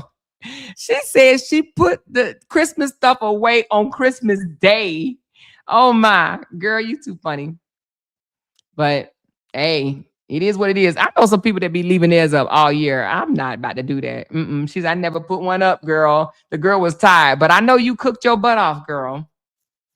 She said, oh, QC, I'm going to call you when I get off. I'm going to call you when I get off. Because I got some. I'm going to call you. Just wait. She said, truth be told, I bet Tisha and a million off if that Diddy case. Made $1 million off. Oh, you said, I bet Tisha made $1 million off that Diddy case. She said, I am being a messy, loud talker. Listen, you saying you bet she made $1 million? Let me tell you something. And this ain't me pocket watching, but baby, she made bank. You hear me? When I tell you she did good. Now, let me tell you, she stayed focused because, like I said, she had a lot of people coming at her left and right, but she stayed focused. This lady left where she from, and I think they said she from California somewhere, but wherever she was from, she left. And she was only supposed to be there for a week or two, but her supporters paid her Airbnb to stay the entire time. And I heard that they paid for her a security team, right? And she stayed in the duration of the case. And baby, they took care of her. They absolutely did. So I don't know if she made $1 million, but I know she made bank off of it. She said, I want to grow from this. So she put it out there. It wasn't like, no, you know how people always try to say, oh, you're only doing that story for money. Like, what do you think people do stories for? Why would you think a blogger would speak on a story, any story? But for them to say, oh, you only doing this for money. You only doing this for money. Duh. But she said, I want to grow. She wanted to, I think she had a goal. Let me see. Let me look see how many people she has now. She has 617,000 subscribers. If I'm not mistaken, I can't remember exactly what she said, but I do know that she had a high goal that she wanted to subscribers. She wanted to increase to a certain amount. And she got over 600,000 now. I don't know how much she had before, but she got 600,000 and she does well. That girl does very, very well. Okay. Every live she does well. So, hey, she said she made 500,000 in the first 3 days. Y'all better ask somebody. Oh, wow. That's impressive. That's impressive. Now, I did see a blogger with my own eyes make 200,000 in one day. I did see that. That was on the lead attorney. That joker made $200,000 in one day, but it was selling classes. He sold 1,000 classes for $200 each. And he made $200,000 on one live stream. It was $200 for the class. And he said, my goal is to sell 1,000 classes. And he did. 1,000 classes. He made $200,000 in one live stream. But you know, I'm not the type of person that would hate on something like that and be like, oh, why do they buy his class and things of that nature. Like that's what I want to get away from. I want to be around more professional people that know that shit like this is possible. It's possible. And it is possible. I've seen it with my own eyes. Like we sit here and watch Peach McIntyre make freaking $50,000 in hours, right? $50,000 in a day or 2 days or 3 days. We've seen that. So it's absolutely possible, right? So, but I want to be around more people that know that it's possible and it inspires them instead of turn them angry. That's the direction I want to be in. I don't want to be in the people that get mad because somebody is doing great things. Now, I want to be where like more bloggers is celebrating, like, damn, or inspired by it, you know? So that's the direction I'm going. Thank you, Kissy, baby. Appreciate you, love. Appreciate you so much. So that's where we going. But thank y'all so much. Appreciate you guys. I'm going to call you Cutesy because the case that we're talking about is going to be up there in your area. Okay. It's going to be in your area. So I don't know if you want to come with me to court, you and Jasmine can come with me. That'd be great. Me, you, Candy, and Jasmine can go to the trial. So anyway, I'm going to talk to you about it. That's if that's something that you want to do. She said, how many days was the trial or more? Then calculate all that. She went live multiple times a day with back-to-back 200 plus super chats outside of Cash Apps. You right. Let me see how many days was the trial. Give me a second. And this is not us count her money. This is just us being inspired, right? How many days was the Diddy trial? It said 7 weeks, 49 days. Is that right? I don't know why I thought it was like 6 months or something. But it said 49 days. So, I mean, I don't know if she made 500,000, but I know she probably made, well, I don't know. Like you said, they was tipping real big. But 49 days of the trial. And you got to think, though, what she did, what I really, really love, she carried she talked about it. She said, I underestimated her $1 million. Yeah, just by a little bit, though. But she talked about it before the trial, during the trial, and even after the trial. She said it seemed longer than that. It does seem longer than that, but it said it lasted about 7 weeks from start to finish. So it began in May and it ended in, the verdict was July the 2nd of 2025. But still, to stay in New York for 49 days, that's still a long time. She stayed there the entire time, right? I want to say she stayed there the entire time. Now, I don't know if I can stay for no trial for 7 weeks. That's a long time. I don't know if I want to be in nobody's Airbnb for 7 weeks. I would probably come home, but mine is 4 hours away, so I could drive home. You know what I'm saying? But I don't think this case, Karmelo Anthony's, will be that long. I think at the most, maybe 2 weeks. Maybe 2 weeks. You know? But what do y'all think? Let me see a self-defense case. Let's see how long it normally lasts. 2 to 6 weeks. Oh, it says sometimes longer. Damn. It says anywhere from 2 to 6 weeks, sometimes longer. Oh, she said no, she went home and took breaks until trial started again. Oh, okay. She did go home and take breaks. Oh, okay. So, but that was good that she was able to capture it. But it wasn't just her. A lot of bloggers was out there. Now, the only thing, what I didn't like about it, how they attacked her. I don't know what it is about this YouTube thing, but not all of them, because Lovely T didn't attack her. Or I don't even think Armand Wiggins attacked her, right? But some people did. But the people that did attack her, they ganged up with other bloggers, and then they ran her down for weeks afterwards. By the time she came back and she had started talking about something different, they were still running her name down. They ran her down. Like they literally was running her down, running her down, running her down, running her down, running her down, calling her all type of liars and all type of thing, all because Diddy didn't get 20 years. They was like, oh, you told everybody he was going to get 20 years. You a liar. You a liar. You told everybody he was going to get 20 years. And she continued to do her content or whatever. And they still, they ran her down for a while. So, but she did cover that case very well. Very, very well. But look, I'm looking at her content now. Hell, she's still talking on Diddy. Hold up. She just talked on Diddy 9 days. She just talked on Diddy 4 hours ago. Hey, Tisha just talked on Diddy 4 hours ago, y'all. She's still talking on Diddy. She is not playing with them. Hold on. Look at this.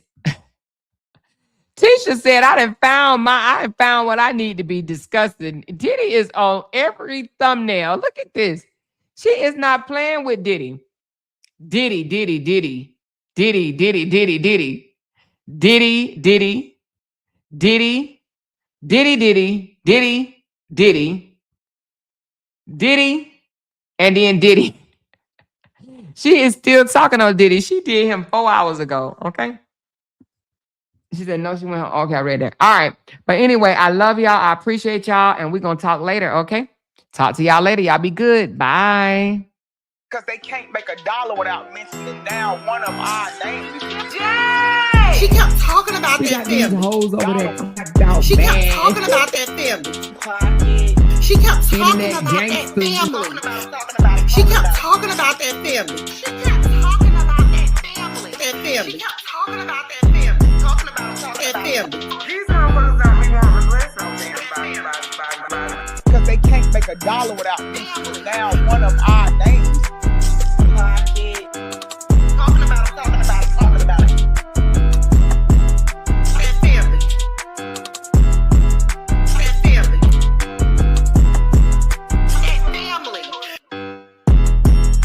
That family. Yay! That family. That family. Talking about it. Dollar. Talking about it. Child, we finna talk about this with Amora.